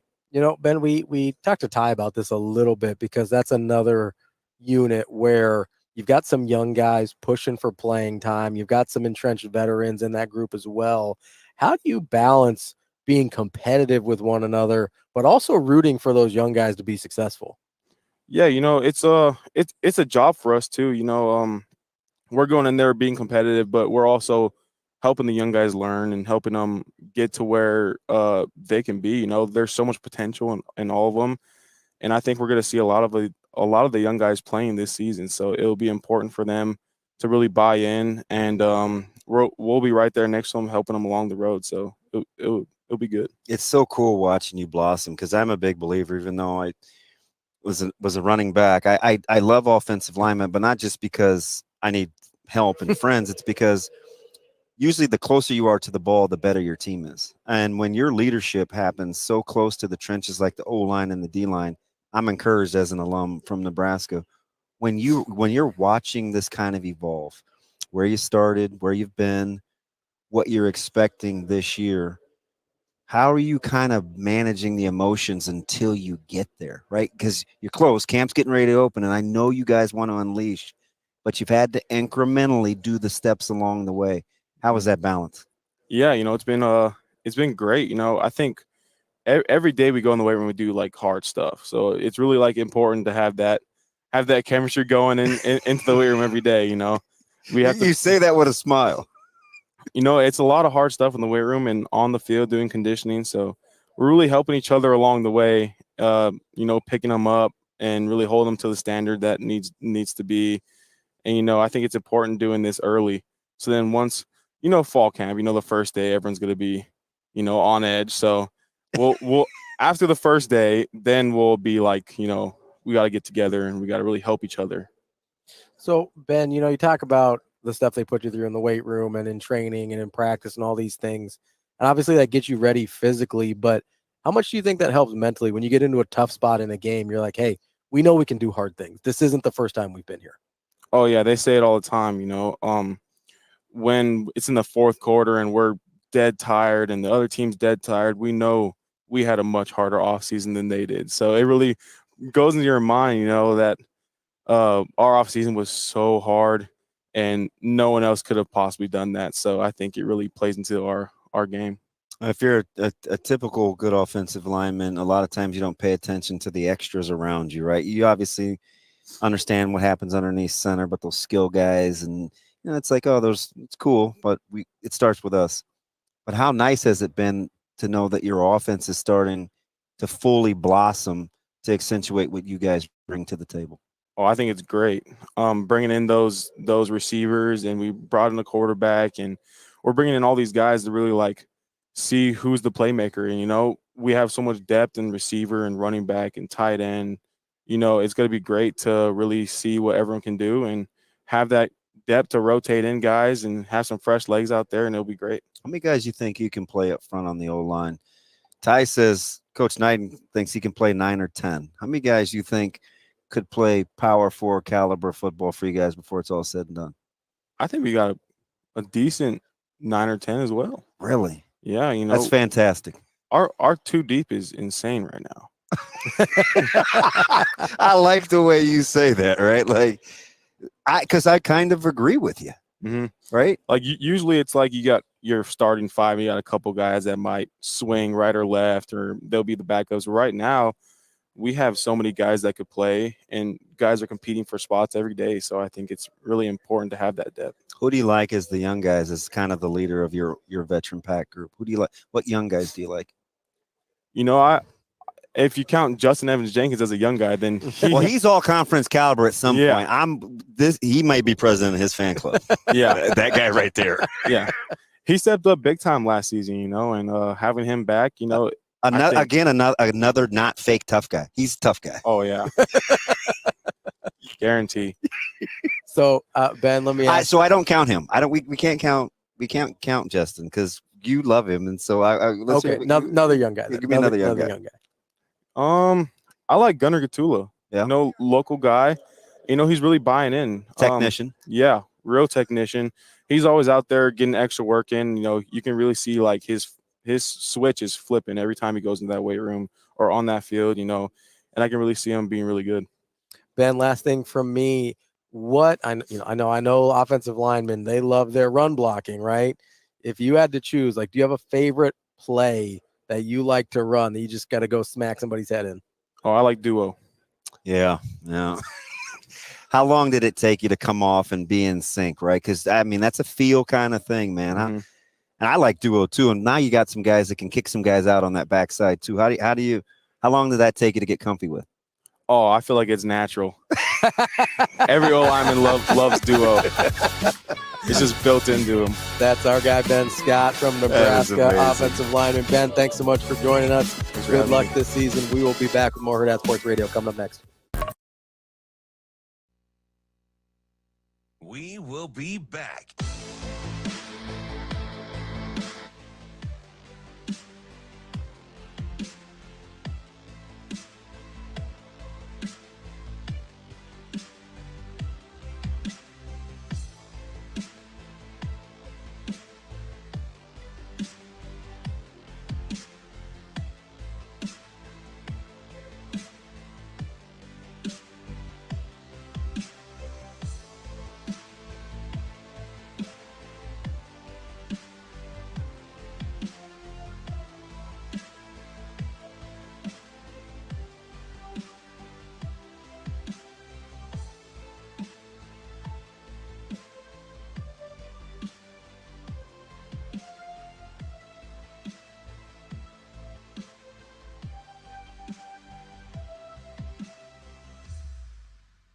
We will be back.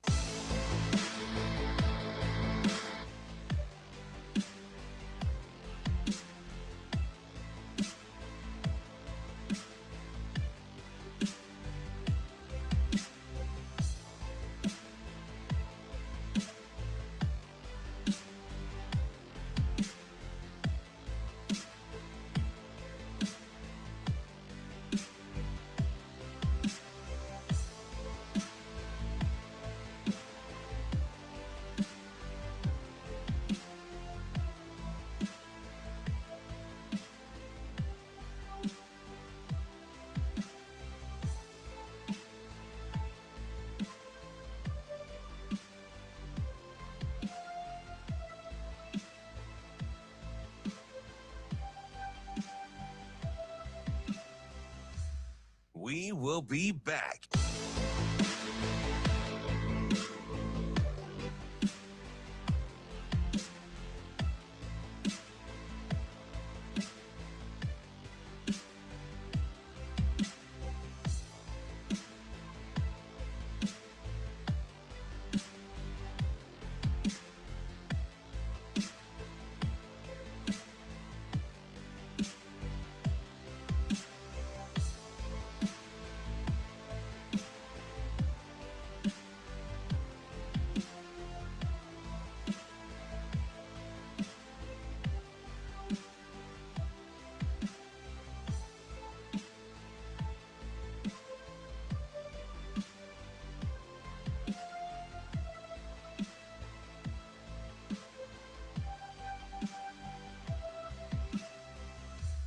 We will be back.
You're listening to Hurrdat Sports Radio. So, but I think we'll have a lot of access to the college football playoff, and I think 4 teams from this league should get in every year because this is the best league. This is the NFL of college football in my mind. It stretches from coast to coast, different time zones, different weather.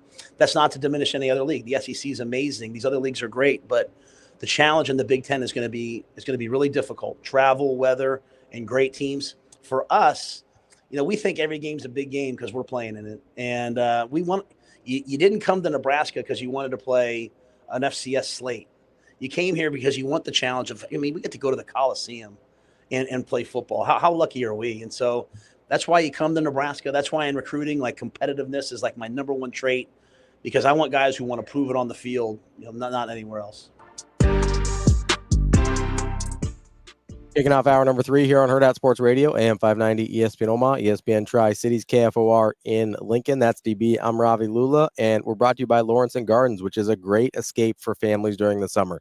Explore 100 acres of vibrant gardens, watch model garden trains, hunt for pollinators, and play fun outdoor games during this latest offering, Garden Games. Ready to make memories with your family? Plan your visit at lawrencegardens.org.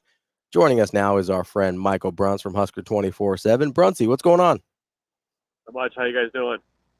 I'm pretty Bruntz. I'm not going to kid you. I'm a little disappointed you left me. I have no wingman. Ravi doesn't count, and I'm still here and you're not. So what are we going to do about that? I don't know. I'm sorry. We got the heck out of Dodge really early this morning. We're somewhere around Springfield, Illinois. So we're making good time. Which, as you guys know, that's all that really matters is making. Yeah, 100%. You could be like some of these horror stories of folks that actually tried to fly and, things happen in Chicago, or, you could be like Sipple. He didn't get here until 11:30 the other night because his flights had issues. It's like sometimes you want the control of just being in the vehicle. Yeah, we had like 4 years ago or so, I think it was, we had like a 7-hour delay at O'Hare, and we probably walked to Indianapolis back. They're waiting to get on the plane. So that ever since then, we've always driven and been better off for it.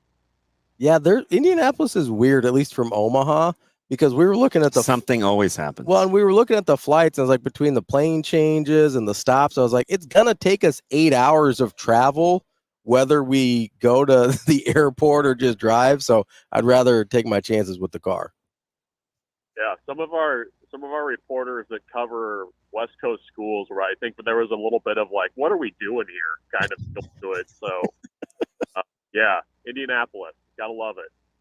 So I'm going to hold a couple of slots. Coach Cignetti is extremely confident, and I think our fan base will get a chance to hear that today. Obviously, Dan Lanning will come with some bravado as well for what he's also well known for. But of the guys the first 2 days, least likable is going to be too strong of a term. Who do you think of the new coaches could be the most polarizing as they enter a new conference? Well, Lincoln Riley kind of comes with the territory, right? And he didn't help himself out yesterday, in my opinion. Yeah, well, it was weird, though, talking to people that cover USC, they were saying that was the most comfortable they'd ever seen him in a setting like that. And they were saying that, USC has not been, was not picked to win the conference. And, that's kind of a new thing for Lincoln Riley as well. So I don't know if they feel like, they're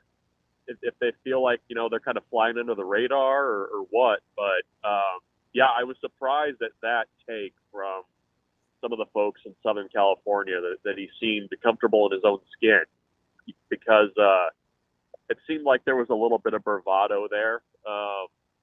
I don't know, of the schools that I think are going to have some of the similar issues that Nebraska had when they entered the league, I think the two in Southern California I think they're going to find out really quick how good they are or are not along the offensive and defensive lines. That to me feels like it's going to be a little bit of a not come to Jesus moment, but they're certainly they're going to figure out they're playing in a different conference pretty quickly. I feel like you and Coach Foster are kindred spirits, letting me know that there's 2 schools in the Southern California area. Yeah, that was helpful. I was like, I was kind of doing the Mark Cuban, writing something down with the notebook thing. That's where those 2 schools are. I kid because I want him to do well, just not at Nebraska's expense. Bruntz, you brought up something with USC that I keep coming back to, and it's just stylistically, I don't trust it in the Big Ten, right? I look and I understand that they kind of overhauled the defense, brought in Lynn as new coordinator. I know they've got talent on offense. Just stylistically, like you said, up front in the trenches, I just do not trust. And part of it's because of what we saw in the Pac-12, right? The teams, whether it's like a Utah, whether it's an Oregon, teams that were good up front tended to give USC the most difficulty. I just can't really wrap my mind around how they're going to, in 1 year, be able to deal with that on a week in, week out basis and come out okay. Yeah, no, I think that's a fair question going into the season with them. I mean, there's, no question in my mind that, most weeks they're going to line up and have better athletes than the team that's across from them. And I don't know, this week I was kind of going back to, 2011 when Nebraska came into the Big Ten. And, I think I would have said that generally with Nebraska. I mean, they were a top 10 team coming into the Big Ten. And I would have, thought back then, Nebraska's got athletes to give some of these big, slow Big Ten teams problems. And then you get out there and, you kind of figure out pretty quickly that some days you got to be okay with winning 20-17 and playing field position and, doing that kind of stuff that, a lot of teams hate to do.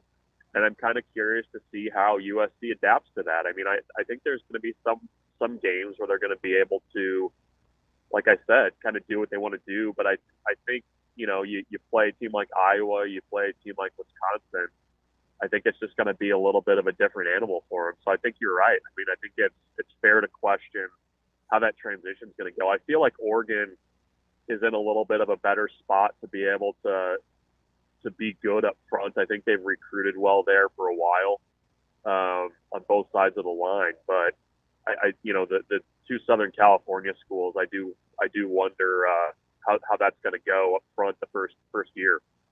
Speaking of up front, we talked to Ben Scott yesterday, and he said this phrase and he said it with confidence and conviction. So I had to go back and listen to it again. He said, "Our two deep is insane." When I talked about the defensive or the offensive line depth, kind of did quick math in his head, said they felt like they could play 9 or 10 guys. He went further to say you can have two swings usually, the left or the right. You got two guys that can kind of fill in. With us, that's not the case. When's the last time, if he's right, when's the last time you could remember that ever being uttered? And does it even make sense to hear it out loud for you? Yeah, I mean, it's one thing to like say it, and it's another thing to like actually do the math on like who could help you. Because I feel like in the past they're like, oh, they got great depth, and then like it comes down to it. And wait, who is the 8th guy? Who is the 7th guy? And you're scrambling, right? But you could get to Latovsky, Corcoran, Gatula, we talked about. Yeah, Evans, and they're not in your starting lineup potentially. Yeah, although Corcoran probably will be, but like I'm Mazuka, like you can get to 9 in a hurry. Yeah, I mean, and the guard position especially is going to be pretty fascinating with how that shakes out. Because I mean, I think in some ways and in some people's minds, that's been kind of a settled deal and like who's going to be your two guys there. And I don't know that that's necessarily the case. It feels like that might be something that kind of goes into fall camp for who's going to emerge there. But yeah, I mean, maybe some of like the early Big Ten era teams were like, it felt like they had about 7 guys that they could play, but I mean, I don't remember Nebraska having that kind of actual playable depth, and that's the benefit to, some of the decisions that were made. I mean, that line looks completely different going into this year if you don't have Bryce Benhart, Ben Scott back. I mean, those guys have played a ton of football. Bryce Benhart I believe is going to basically set the record for most starts by a Nebraska offensive lineman opener. And, that just gives you so much confidence that you're going to be strong up front. I'm eager to kind of see, if Matt Rule said yesterday, he's like, that this line is finally not going to have to run against defenses selling out to stop the run. I'm kind of curious to see what that'll look like, especially with the veteran group. Bruntz, I just can't believe that last year at the spring game, we weren't sure if they were going to be able to play a real football game because they weren't sure if they had 5 offensive linemen. And now we're talking about 9 or 10 playable guys in regular season Big Ten football play. Like, how was he able to to get this roster to a place? Because it's not just the offensive line, right? How was Rule able to get the roster to a place where there is so much depth at so many different positions in like barely a year? Well, I think part of it has to do with the way they practice. I think there's younger guys that are, because of the way they practice and the number of reps that they get, are more ready to be called upon if they have to. Especially with the offensive line. They've taken 2 really large offensive line classes in back-to-back years.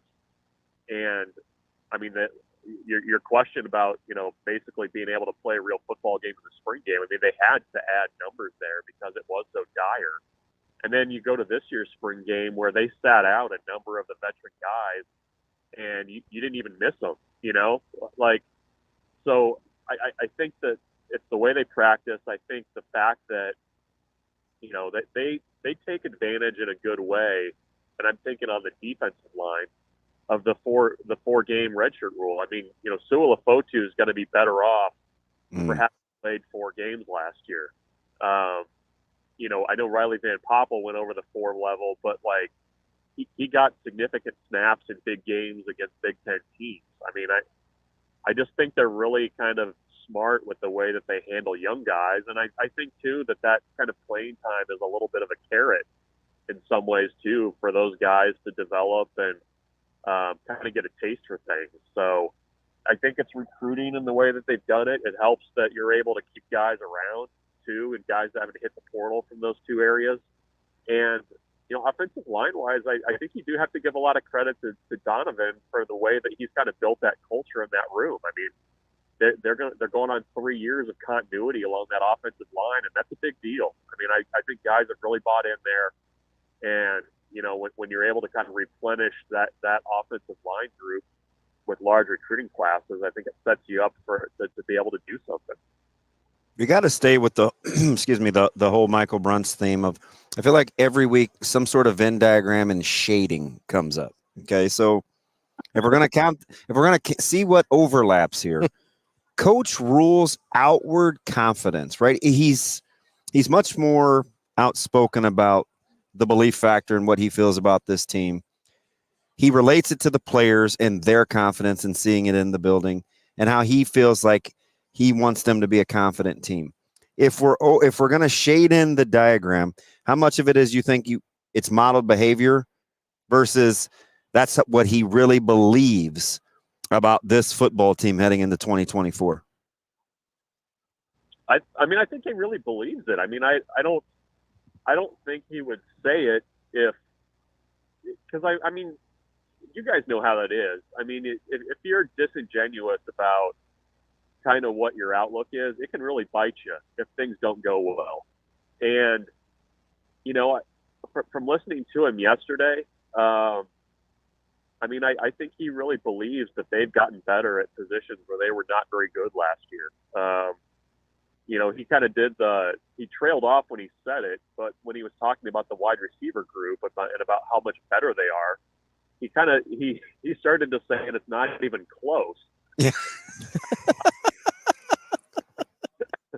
Which, I think they have a fair amount of confidence in that running back room too, which I think outside the walls, maybe not the case, but I think inside the walls, they feel like there's guys that can run the ball and they can win with. And I think if you're good, if you're good along the lines, I mean, that always gives you a pretty good chance. So, I think everybody's going to focus on the quarterback spot in fall camp, and rightfully so. But I think they've also gotten good enough around the quarterback that, what did he say yesterday? You get better by taking out the bad. Like, I think that's kind of what they've done at some of the skill position spots. So that's a low-key good line. Yeah, no, and I think I think he really believes that. I mean, his history would suggest that there's a year 2 climb that's set up there, and a lot of the off-season returnees that they got, I think it kind of bodes pretty well for ultimately what they can be this season. We're talking with Michael Bruntz from Husker 24/7. Bruntz, you mentioned some of the returnees, and one of them was on that defensive line that was here yesterday in Ty Robinson as well. Can I make the argument that maybe the only place that has more depth than the offensive line might be that defensive line? Yeah, I would accept that argument. Yeah, I mean, when you just kind of go through the list, I mean, you're asking when was the last time Nebraska had that much depth along the offensive line. I mean, when was the last time Nebraska could probably run a 3 deep out there at defensive line and be pretty comfortable with what they're putting on the field? Like, you think back, I mean, there's some years where Nebraska had some defensive line injuries, and all of a sudden you're having to, you got Cameron you got Cameron Meredith playing tackle, the Suolafotu is a name that continues to come up, and he's probably your 3rd defensive tackle right now behind Van Poppel and Nash. I think they've also got guys that are difference makers. I mean, I think Jabari Butler's poised for a really big year. And, Ty Robinson finished last season playing the best football of his career in those last 4 games. So I think there's some intrigue there with what he could be. So, yeah, I mean, I think you just kind of go down the list at that spot. And, I mean, that's not even talking about a guy like Elijah Judy, who I think they're hoping can kind of be an X factor for him too, after having a pretty quiet first season at Nebraska. So that's a group that you can build around. And I mean, you guys, I'm sure, heard Matt Rule say this yesterday too. I mean, as much as everybody's going to focus on the offense, he kind of said, so much of what they're going to be able to do is if the defense improves too. I mean, that's a high bar considering what they were last year. Well, and there was another guy on the defensive line that none of us have said, and I hadn't heard his name for months until Ty Robinson brought him up. But Vincent Jackson is another guy that kind of fits that mold you were talking about of guys that, whether it's Suolafotu or just guys that we don't talk about, that I think they would be really comfortable rolling out there and not really seeing a ton of drop off. Yeah. I mean, and it's nice too when you have options like that, where, like, let's say Sua can go in there and give you 15 good snaps a game. I mean, that's a significant thing for a defense in the Big Ten. If you can just kind of stream guys in there, because I mean, I think they've tried to do that in years past, but I mean, when that second line ran in there, I mean, there was usually a pretty noticeable drop off across the board. And I think there is somewhat of one this year, but I don't think it's significant enough to where they wouldn't trust any of those guys going in there and getting some work done. Yeah, it's unbelievable. I just got to go back to the offensive line real quick. Tyler Knock can play. Bryce Benhart can play. Jacob Hood can play. Ben Scott can play. Mazuka can play. Prohaska can play. Justin Evans Jenkins can play. Henry Lutovsky has played. Ben Scott can play. That's 9 without me stressing, because they've all played. Yeah. And it was just free rolling right there, like no big deal. And the weird thing is, I said to Ravi, I go, fact or fiction, the way that Coach Rule talks about the portal and maybe plugging holes, because he likes for guys to do the right thing and have a place in the program. I said, in just a year and a half, you could make the case this is almost a hole plugging roster, right? Not spot filling. Yeah. Closer to fact or fiction? Closer to fact. I mean, I think what they've done, and Matt Rule has said this, I mean, they've essentially tried to overhaul the roster while keeping the roster the way it is. It's unbelievable. Yeah. That's not Yeah. an easy undertaking. Doesn't even sound right. I mean, say that. What? Like, how did you word that again? It sounds like it shouldn't make any sense. No, it doesn't. I mean, like, they tried to overhaul the roster without pushing guys out the door. Like, and guys left, and that's fine. But, I mean, I think they were able to hit in the portal at key spots. I mean, Ben Scott was probably the biggest addition they made out of the portal in that first cycle. I mean, when you can nail that center spot, that's a big deal. And, they added some other pieces. MJ Sherman, I think, is going to have a good year. I think he's poised to be there this year. And, they added those guys in key spots, but also, I mean, you look at the numbers of players that they've added that are freshmen and redshirt freshmen in the program right now. They're kind of doing both. And, I think luckily for Nebraska in some ways is they had, some of these guys with COVID years left over. Because I think what it does is when you have guys like Isaac Gifford coming back, you have Van Hart coming back, you have Scott coming back, is it buys you a little bit more time to develop guys behind them rather than having to push guys in and they're not ready. So, I mean, yeah, I think it's been an interesting rebuild, and I think they've kind of gone about it in a much different way than a lot of programs do, especially when, you've got graphics flashing on the Big Ten Network about, a team losing 40 guys to the portal and adding 25. Like, that's just not how Nebraska's done it. I just chuckled listening to you say that with the COVID year. Just think in your head that Jamari Butler could come back next year if he wanted to. Yeah. I mean, I don't think he will, but I mean, he certainly could because he could have a monster year. But that's kind of when you get inside the roster construction. I don't know if I can exactly repeat it, but I got the gist of what you said. He turned the roster over without really changing the roster.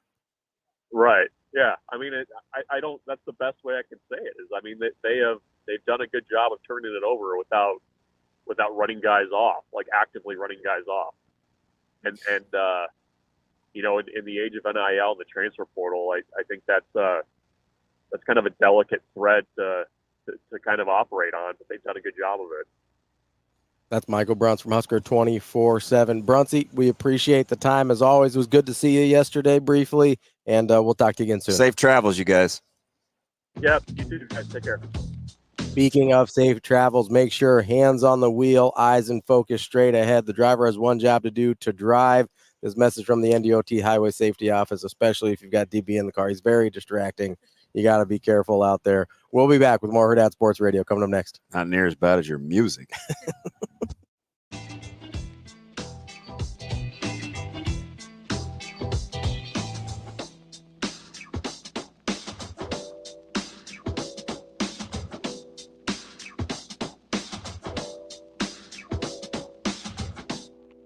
We will be back.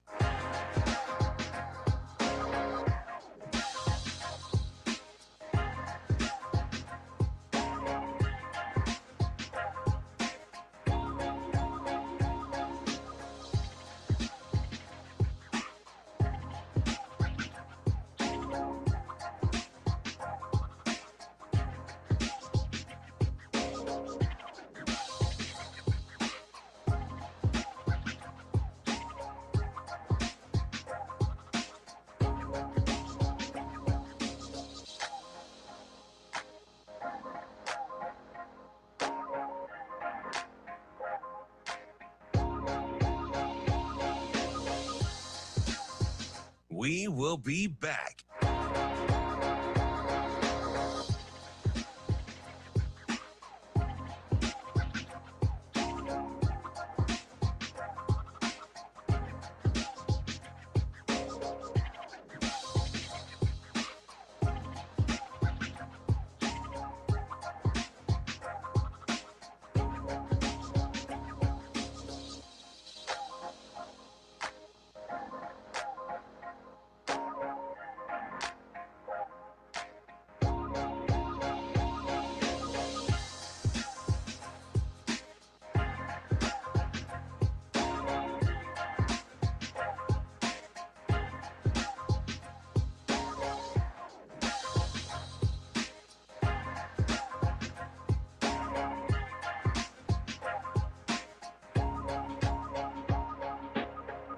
We will be back.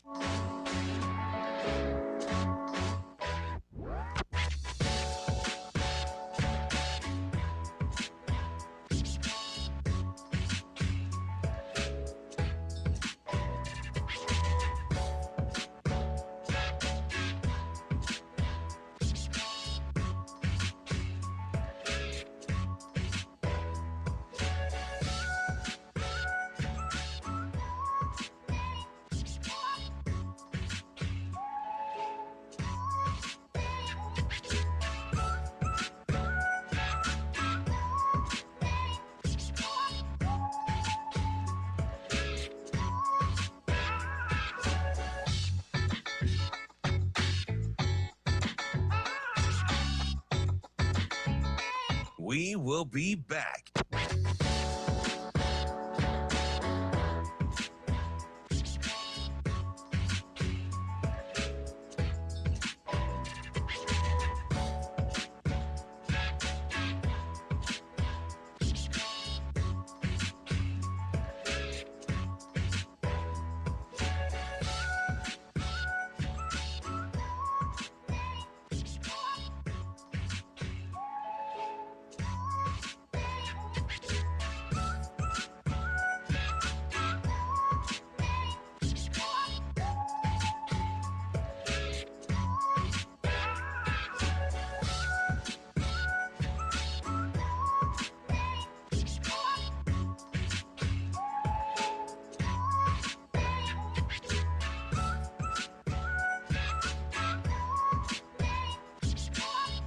We will be back.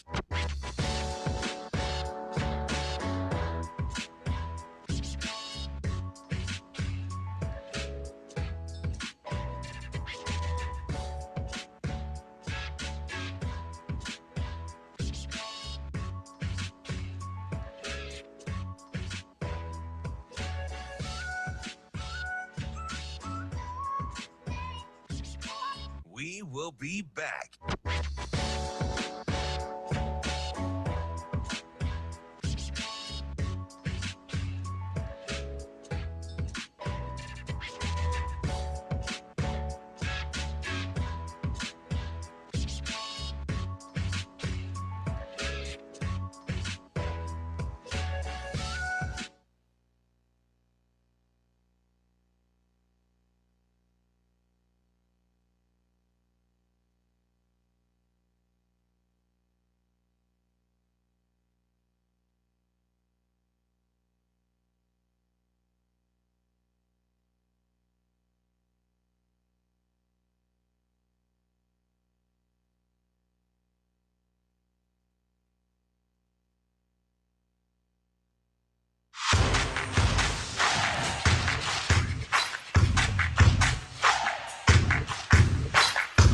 You're listening to Hurrdat Sports Radio.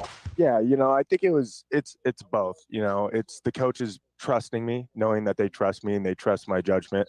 That makes me more confident in leading the group. And then also just I've always had that sense of I'm not a BS guy. You know that, right? You guys know that. And so when things aren't going the way I want it to go, I'm like, listen, this is how to do it. This is how you're supposed to do it. Do it. I don't mess around with that kind of stuff.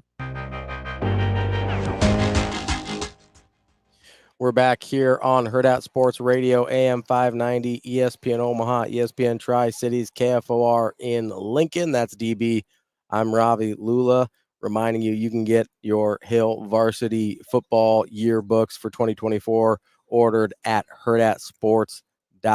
Make sure you check it out. A bunch of super cool stuff in there, like exclusive interviews, insights, photos, the whole thing. Get yours between now and August 11th at hurrdatsports.com. Also want to give a shout out to one of our listeners, one of our guys that's in YouTube all day, every day, which we love. Our guy, Will Pickering. Oh, Thrill. Hit a big bench PR today at 355. That's getting it done, Will. I've seen no parts of that ever. Nice work, my guy. That's getting after it. So we appreciate all of our people in the YouTube stream. I don't picture Will as a big guy in my head. I didn't either, and so I asked him. And maybe he's not, but 355 is a good number. Some people can just get after it, but we got a nice little community in our stream over there. I appreciate that. I know was that Sasha? Yeah.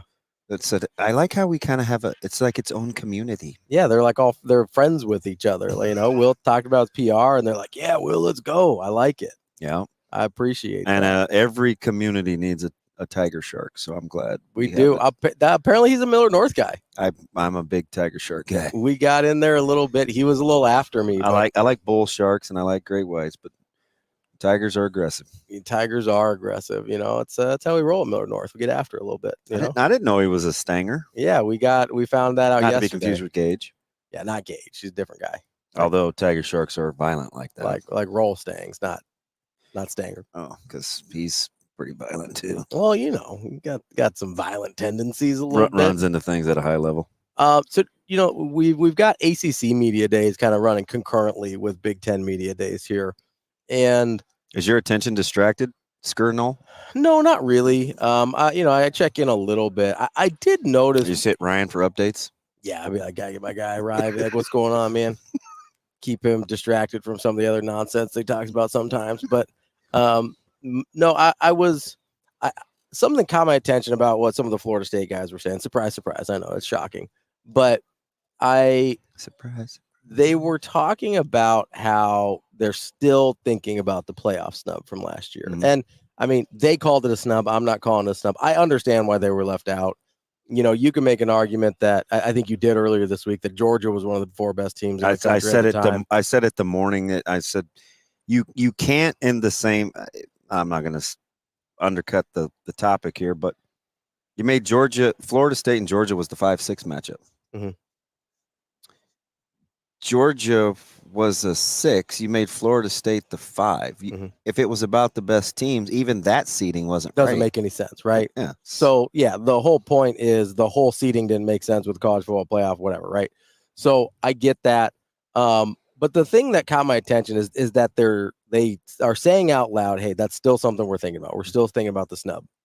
Now, the reason I wanted to talk about it is because you have experience in something very similar to this. Yeah, being motivated by a loss. And theirs was an off-field loss, right? Yours was obviously an on-field loss. But there were things that happened in that game that you felt like were taken out of your hands in terms of how that game played out. So I think there's overlap there. And I know for you guys, 100%. I know for you guys, because you've told me about it, that was a big factor. It's huge. I think you told me before, hey, we don't win in 94 if we don't lose in 93. I firmly believe that.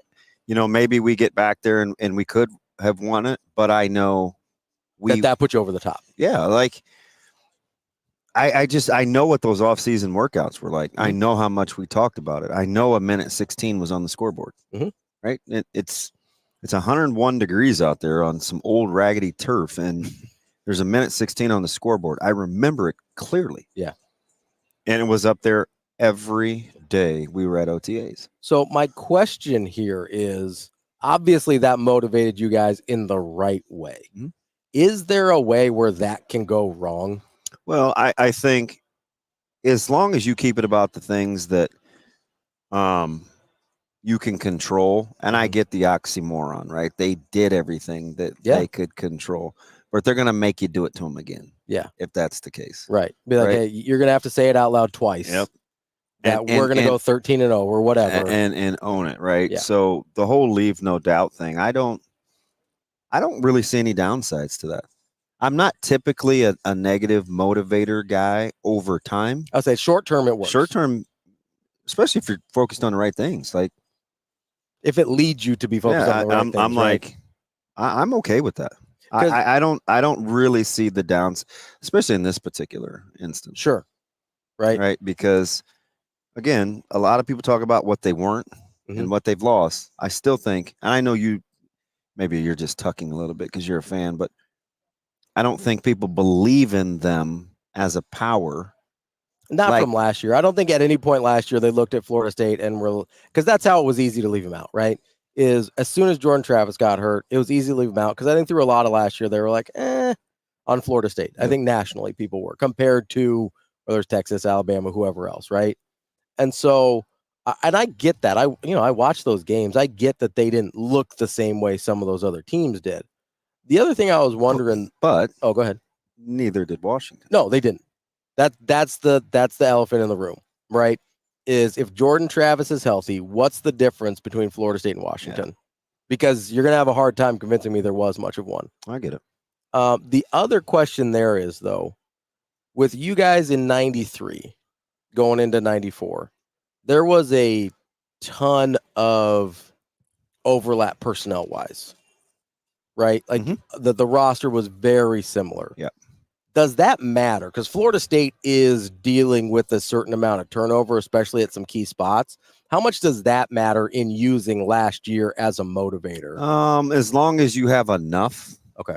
I don't know what the magic number is for missing. There has to be a point, right? Because I remember we were missing an integral part. Trev didn't come back in 94. Trev didn't come back. Weird. But we had enough of that mainstay core, kind of the core group. It didn't matter at all. Yeah. I always the negative motivator thing is kind of what gets me, right? Because I'm kind of with. I mean, do you want Verse to come back for it to mean something? Well, I mean, I'm not saying he should have come back. No, I'm just saying let's say a guy like Verse was, but how many would be enough of that? That's my. And I don't know. I don't know. And I don't either. I don't know the magic number either, but I do feel like there is one. Yeah. And I don't know if there's enough of that at Florida State for that to work. Depends on how your head coach uses it. That's fair. What I don't know what we've seen from Mike Norvell so far is be pretty good at figuring stuff out. Yeah, and he can. Petty isn't the word, but he does strike me as a guy that keeps receipts. Oh, 100%. He is not somebody that forgets about. And that might be all it takes. Slights or so-called slights or whatever. And I think there's even. I mean, they're taking it. If he wanted, you could look at that as they're taking a shot at him too. Mm-hmm. Hey, not a good enough coach to overcome this. Yeah, even though they did overcome it. Yeah, not a good enough coach to overcome this. It's not like Jordan Travis got hurt in the ACC championship. Yeah, game. so it's. I mean, I'm sure he feels some type of way about that too. There's the part of him that hurts for the kids. Like, though, there's enough in there. Can you make it a university thing too? Like they don't respect Florida State. I don't know. I think Florida State's kind of got a little bit of a double whammy. So there's that. Mm-hmm. And also, your conference slapped your wrist pretty good at ACC Media Days. They pretty much treated you like a young child and said, don't ever in your life do that again. That was the message that I got. And that was pretty much all of day one. Yeah, it really was. That's a hard pill to swallow as probably the best team in that league. So you have to make it about you. Yeah. Because, are you riding with the conference? Absolutely not. Because you're trying to get out of there. I don't think all of a sudden you're flying the ACC banner. Well, and if you're Florida State, don't you kind of feel like it's the ACC's fault that the rest of the teams weren't good enough to boost you? If that's how that's the part that I don't think will travel well. Because you need the ACC to be a good partner in this one. That makes even sense. Though you weren't. All right, coming up next, we recorded this interview with Ty Robinson yesterday, so we'll wrap up the show with this. It's not going to be a normal ending segment, so I'm just giving you a heads up now, but it is an incredible interview with Ty Robinson. Yeah, really good stuff out of him. So DB will be back tomorrow, and special guest for you. He's going to be here with Vers for the whole show, so enjoy that. I'm hoping to stay on air. I'm taking a vacation. DB will talk to you tomorrow. I'll see you Monday.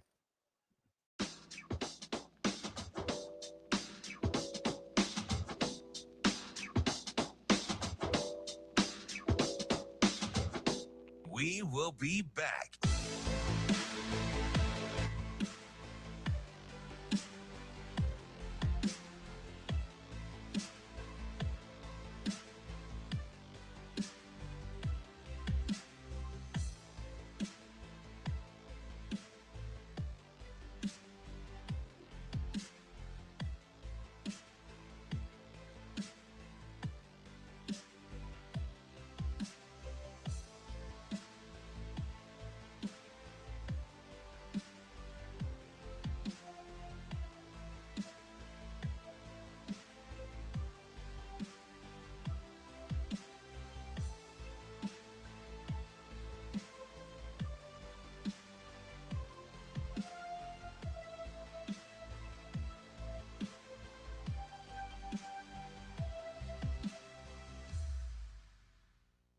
will be back.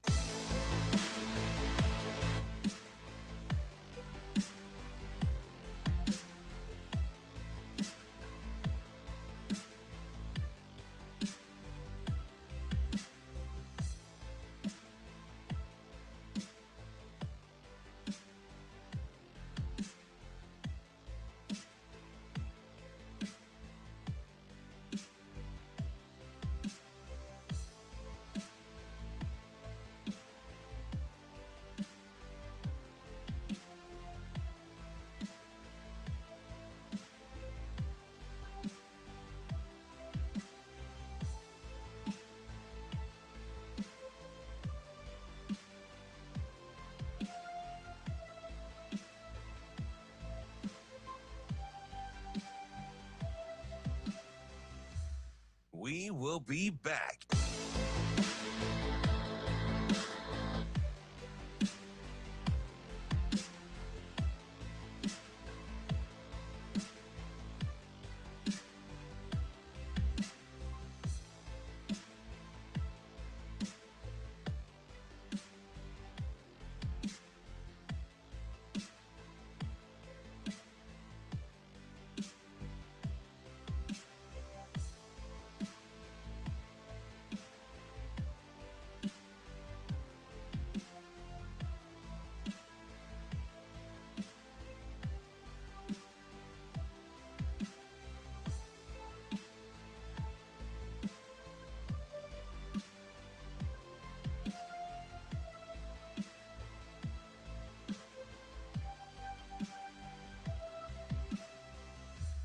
We will be back.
You're listening to Hurrdat Sports Radio.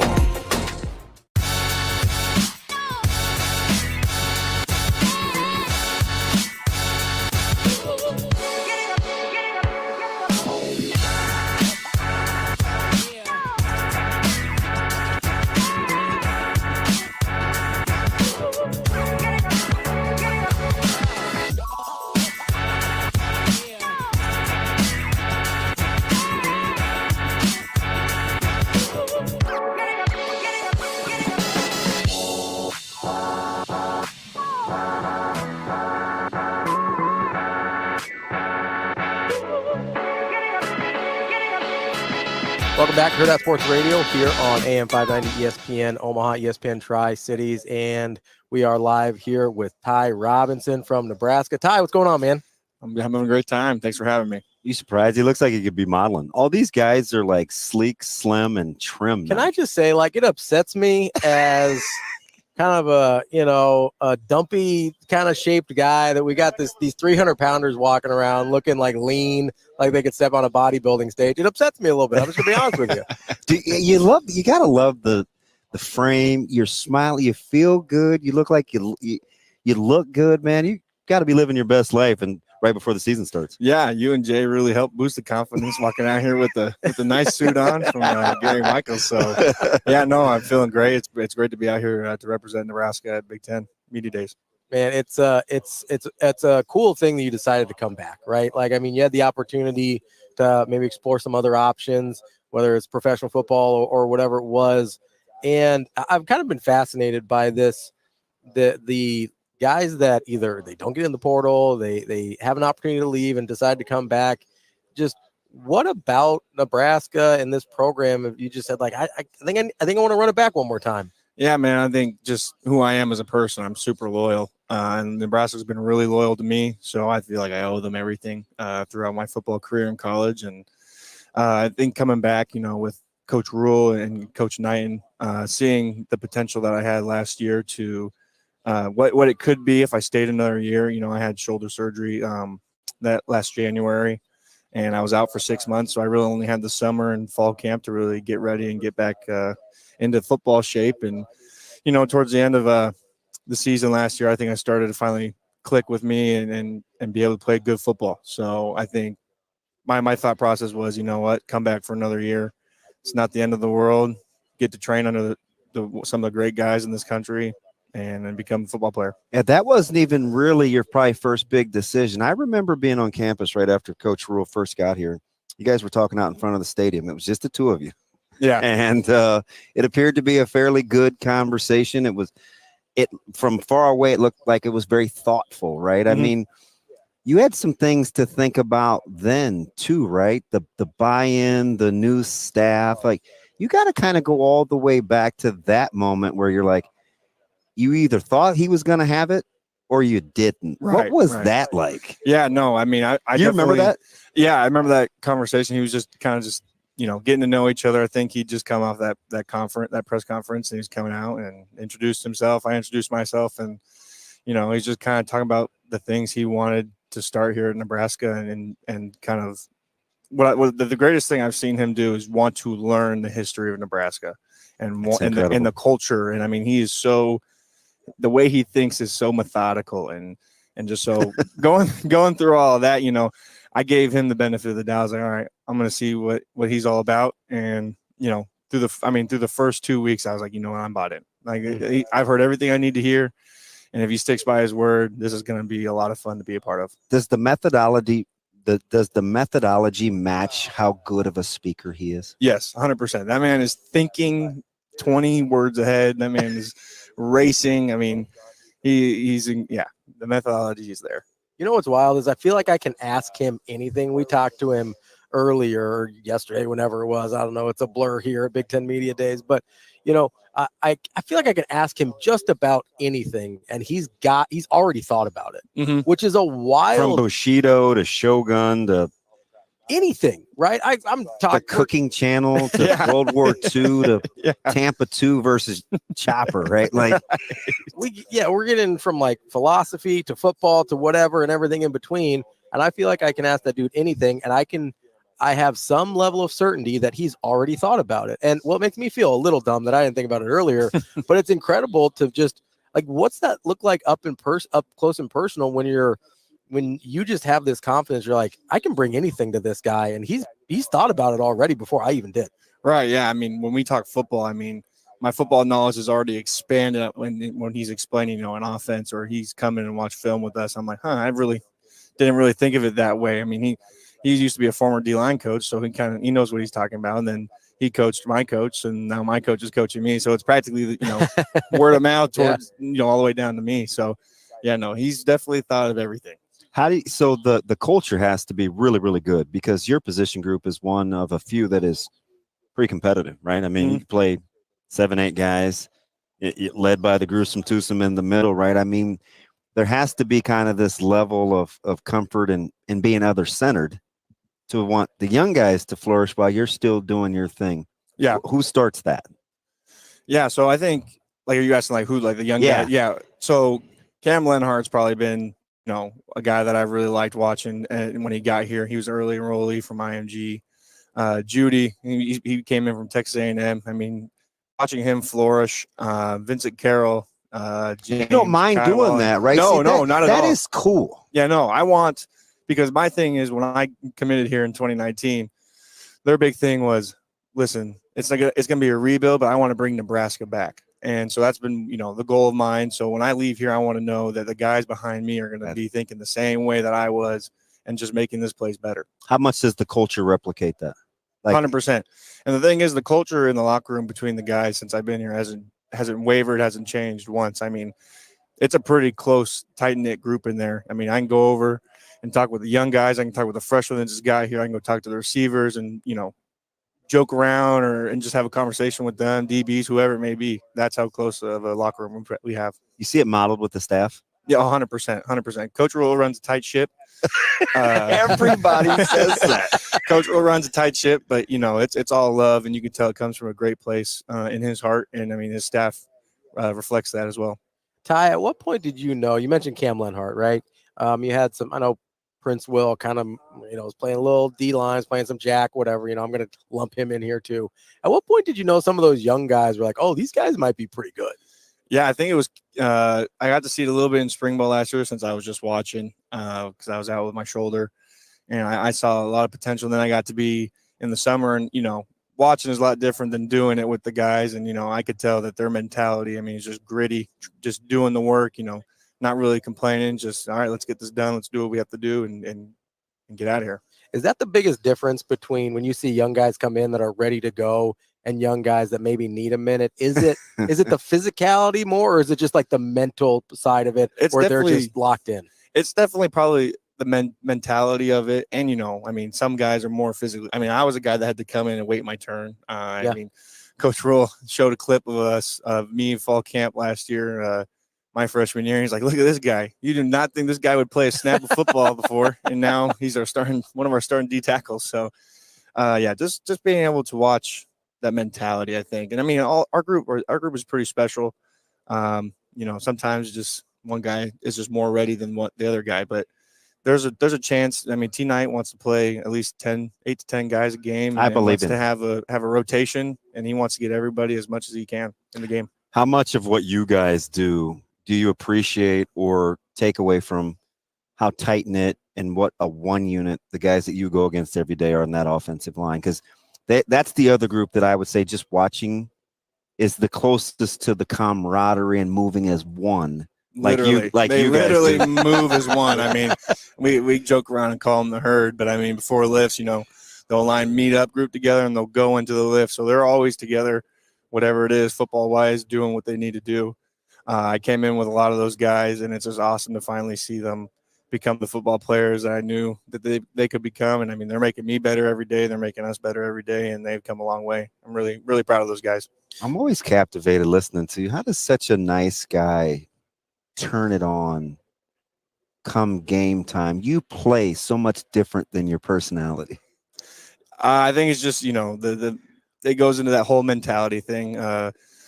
2 years ago or 3 years ago, maybe Jay Foreman and Jason Peter would come out to practice with us. Guys, yeah. And, I kind of understood it in high school, and then I got here, and JP really stood by the defensive line for most of practice, and I think he helped mentor me into kind of that. Is that what we call it now? That's a nice way to put it. Mindset. Yeah, mentor me. That guy peed on my shoes in the locker room. I know all about that mentoring. There's lots of mentoring going on there. Yeah. But yeah, they were olive 11s to be exact. Yeah, no, just help me kind of hone in on that aggressiveness, that what it takes to play D-line. I mean, you can't be a nice guy playing D-line. You're just going to get pushed around, shoved around. But and then definitely, just hype myself before the game. I'm usually by myself, go in the hot tub, cold tub, take a shower, and then I got my headphones on for the rest until we're out there in pregame. Ty, about a minute left here with you real quick. You had a defense last year that was really good. I think took some people by surprise with how good you guys were. What's the mentality of following that up and trying to improve on that this year? So Coach White likes to say this. This defense this year hasn't done nothing. Last year doesn't mean anything. We are starting over. You guys, I mean, as the older guys who played last year, like, okay, well, I mean, we'll follow you along on this. But, I mean, to a certain point, he's not wrong. I mean, the new defense that we have, there's new guys in it. We got to learn to find a way to play with each other, communicate with each other, and be able to be out there and play as one in every position. If you could take sacks or tackles for losses, where do you want to improve the most? Sacks, definitely. It would hurt me to only have one sack last year, as I was so close to a lot of them. But I think that's been kind of my thing through the spring and the summer is just trying to find it to get that one extra step to get closer. I mean, you're looking lean and mean. I think you might have got that extra step. That's Ty Robinson. Ty, we appreciate the time and good luck this year. Thank you. Thanks, Tig. We'll be back to more Hurrdat Sports Radio coming up next. See you. Have a good day. Love you.